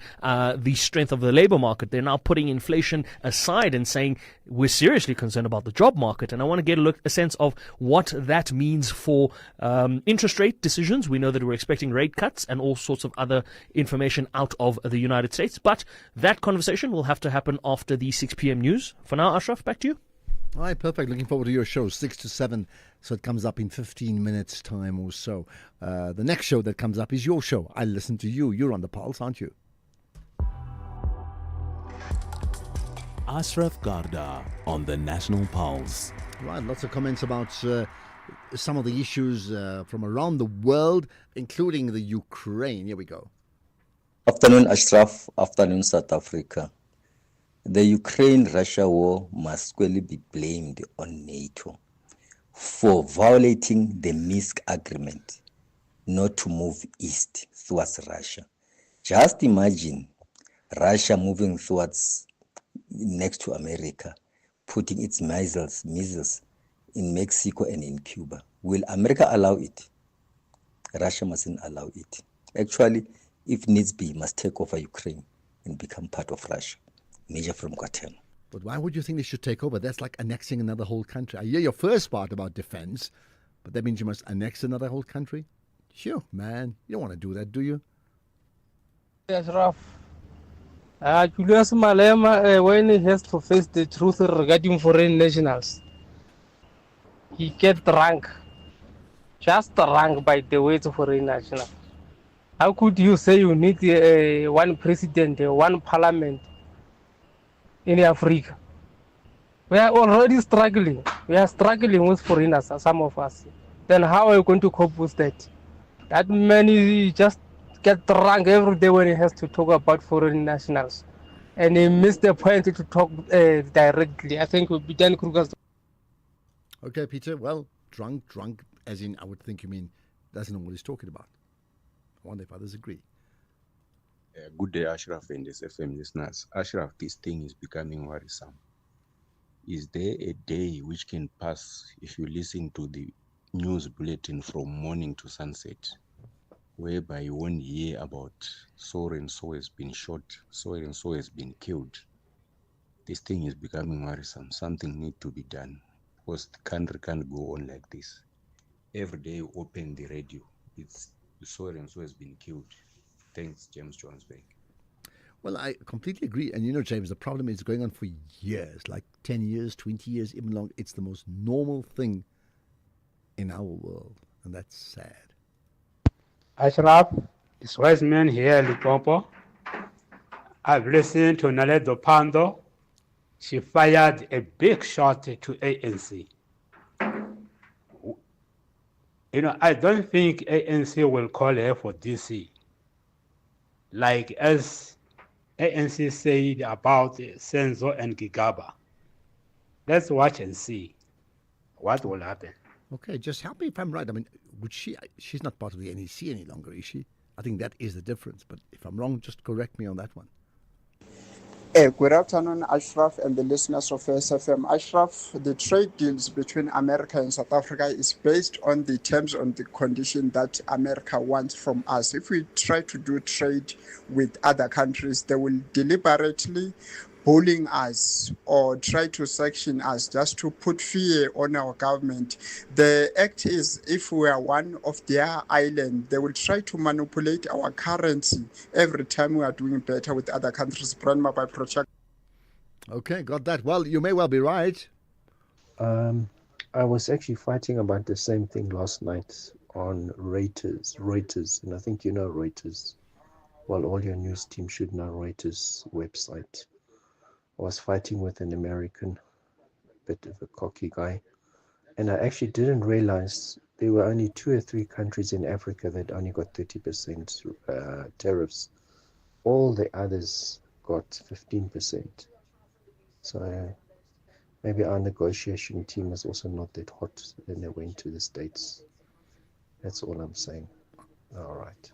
Well, thank you. I don't know if that may be true. I don't think we're silly, but you must understand it's a lot of the negotiation depends on how your country is being perceived.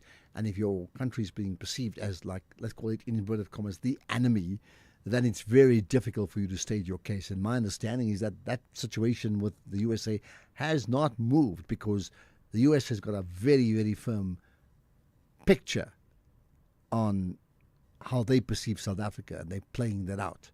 Well, there's more on the National Pulse coming from you next. If you think you cannot afford a lawyer, think again. Clientele Legal has made professional legal services affordable for you. Whether it's a civil, criminal, or labor-related matter, we have a nationwide panel of attorneys standing by to assist you. SMS SAFM to 32195. That's SAFM to 32195 and we'll call you back. Clientele General is a licensed non-life insurer and an authorized FSP. Standard rates and terms and conditions apply. Amakosi have a different strategy.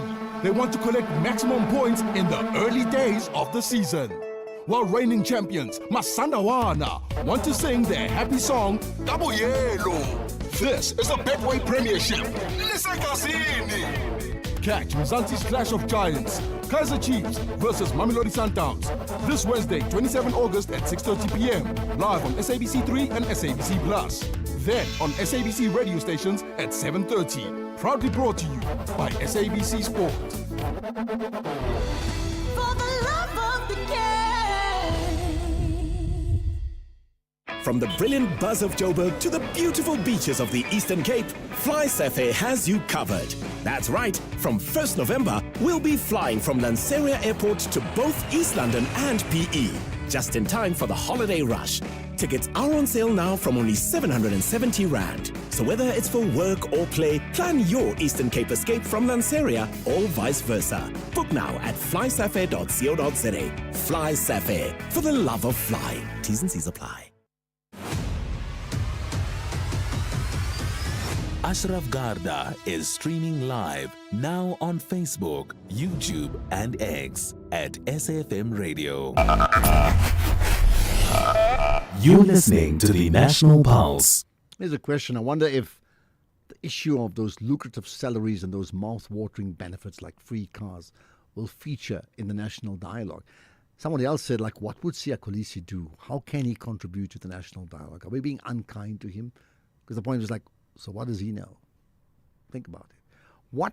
Really, there has to be, you see, you can debate the national dialogue, whether it's a waste of money, waste of time, but is there a need for a national dialogue, not the national dialogue? And if there hasn't been a dialogue before, there's clearly a need for dialogue now. And you can say, well, maybe the political parties haven't done enough, government I'm talking about, but it doesn't mean if they haven't done enough before, they should not do something now. I think the big question for all of us is like, how are we going to measure the success of the national dialogue? How will we know that what's come out of this is absolutely life-changing, a game changer for our country, or not?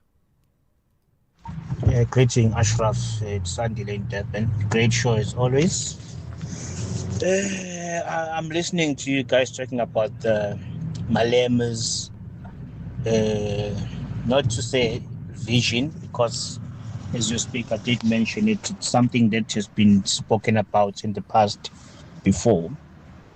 The problem or a challenge that I foresee is that with so many tribes in Africa, how are we going to say we're choosing one president from which tribe? That's my question. Thanks, Ashraf. Well, seriously, I agree with you. That's the point I made in the conversation, that, you can have a ceremonial head like a state president in the past, and that's a different way it rotates, right? But can you imagine having a president like the real leader of the continent? How are you going to choose that person? Seriously, we can't even agree on a GNU in our country. Imagine every country has this government of continental unity. Yeah, seriously, I love my continent. I want to see how that plays out. Hi, Ashraf. Just a comment on Naledi Pandor's speech and her reality check on the ANC. A lot of people still complain about the ANC, and you hear this constantly on the radio. But what blows me away is that there are still a lot of people out there voting for the ANC. Next elections, they're still going to have that. Here in the Eastern Cape, in some districts, there are 80% of the voters voting for the ANC. And with everything going on, you just cannot understand why people would do that. Is it ignorance, or is it just an allegiance to a dying party? I just can't understand it. Thanks, Mike and Quebeca. Thanks for that, Michael. I'll tell you what, here's my theory on that. It may be partly two things. One is that no matter how they feel about the party, it's like supporting a sports club, like a football club. It's like, I love them, but they irritate me, but I love them, so I'll still be with them. But the other, and this is the one that I think the political parties outside the ANC needs to address, how is it, even at this time, they could still vote for the ANC and not your party? Then there's something wrong, not with the ANC, but there's something wrong with your party. Thabo in the Free State. Hi, Thabo. Yes, how are you, Ashraf? Yeah, good talking to you. Thank you. Go ahead. Yes, I've always been listening to your show and this one of Sakina in the morning, and I can feel that people just want the ANC to lose power. Mm-hmm, mm-hmm. I just wish that thing happens, and I'm just wondering where is their hope? Where will they say they will get an organization like the ANC that has got no permanent president, that will change the president after each and every 5 months or 10 years? And we have all this organization except maybe the DA, which we know that it represents the middle white capitalist people, and it does not actually say anything about this aspiration of the poor people. I just wish that the ANC, if they wish that it loses power, where do they think they will get an organization like the ANC? Well, Thabo, you see, that's exactly the point. You've taken my words to say The ANC, we know at the moment, has got a problem. I mean, we know that. It's a given, right? Now, let's assume, I mean, I'm not here to propagate for one party or another, but let's just say many people are saying, as per the last election, that no, I'm not going to vote for the ANC. And we saw that in the last election. The problem is, what are the choices? And the choices the other political parties offer the voters, the electorate, is not good enough. That is why parties, not just the ANC, I can think of others too. You know, I can think of the DA too with the problems that they've had, as well as the EFF. And then you get the MK party where it seems to be offering hope in 1 week and suddenly people vote for them. But if they don't offer something viable, you're not going to get people voting for them. Yeah. But besides that one, Ashraf, I just made a deliberate example with the DA. Mm-hmm. This organization, except the DA, they are individual organizations. Just imagine to take UDM, for example, Holomis. He has been there since the inception of the party. You see the EFF, the trauma that led to the departure of Shivambu as well as the Lindlozi. You could see that it was a contestation of power.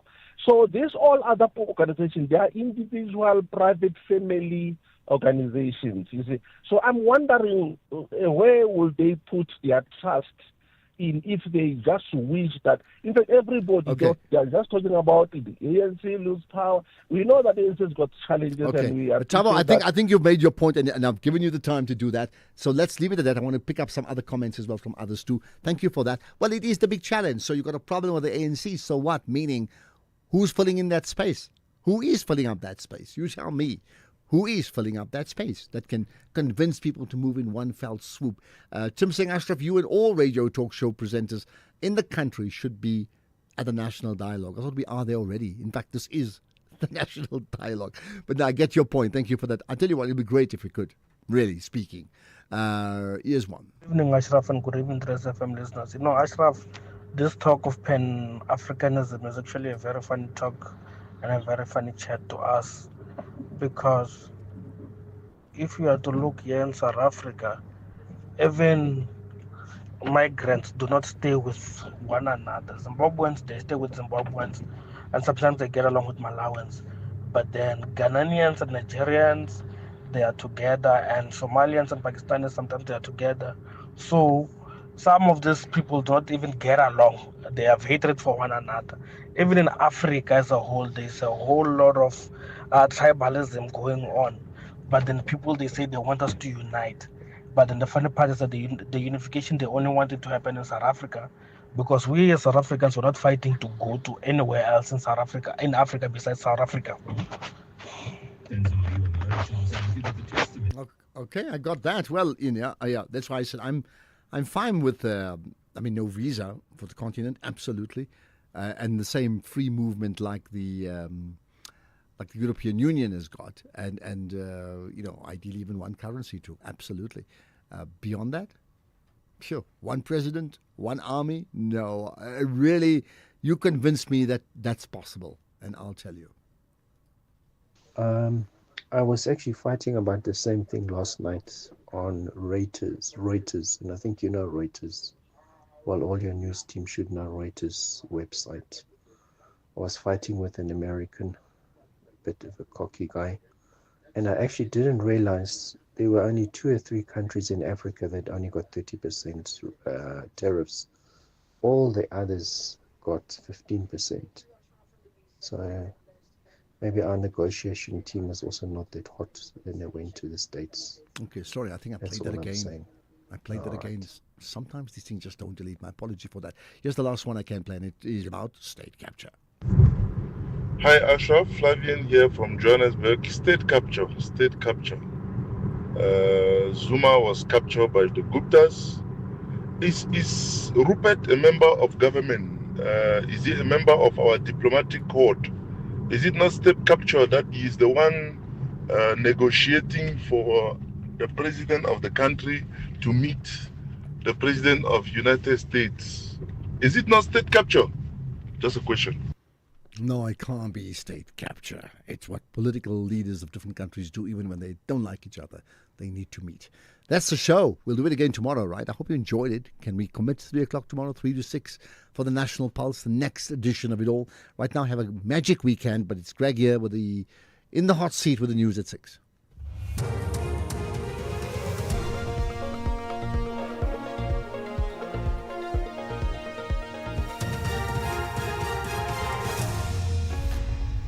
Thank you, Ashraf. Enjoy.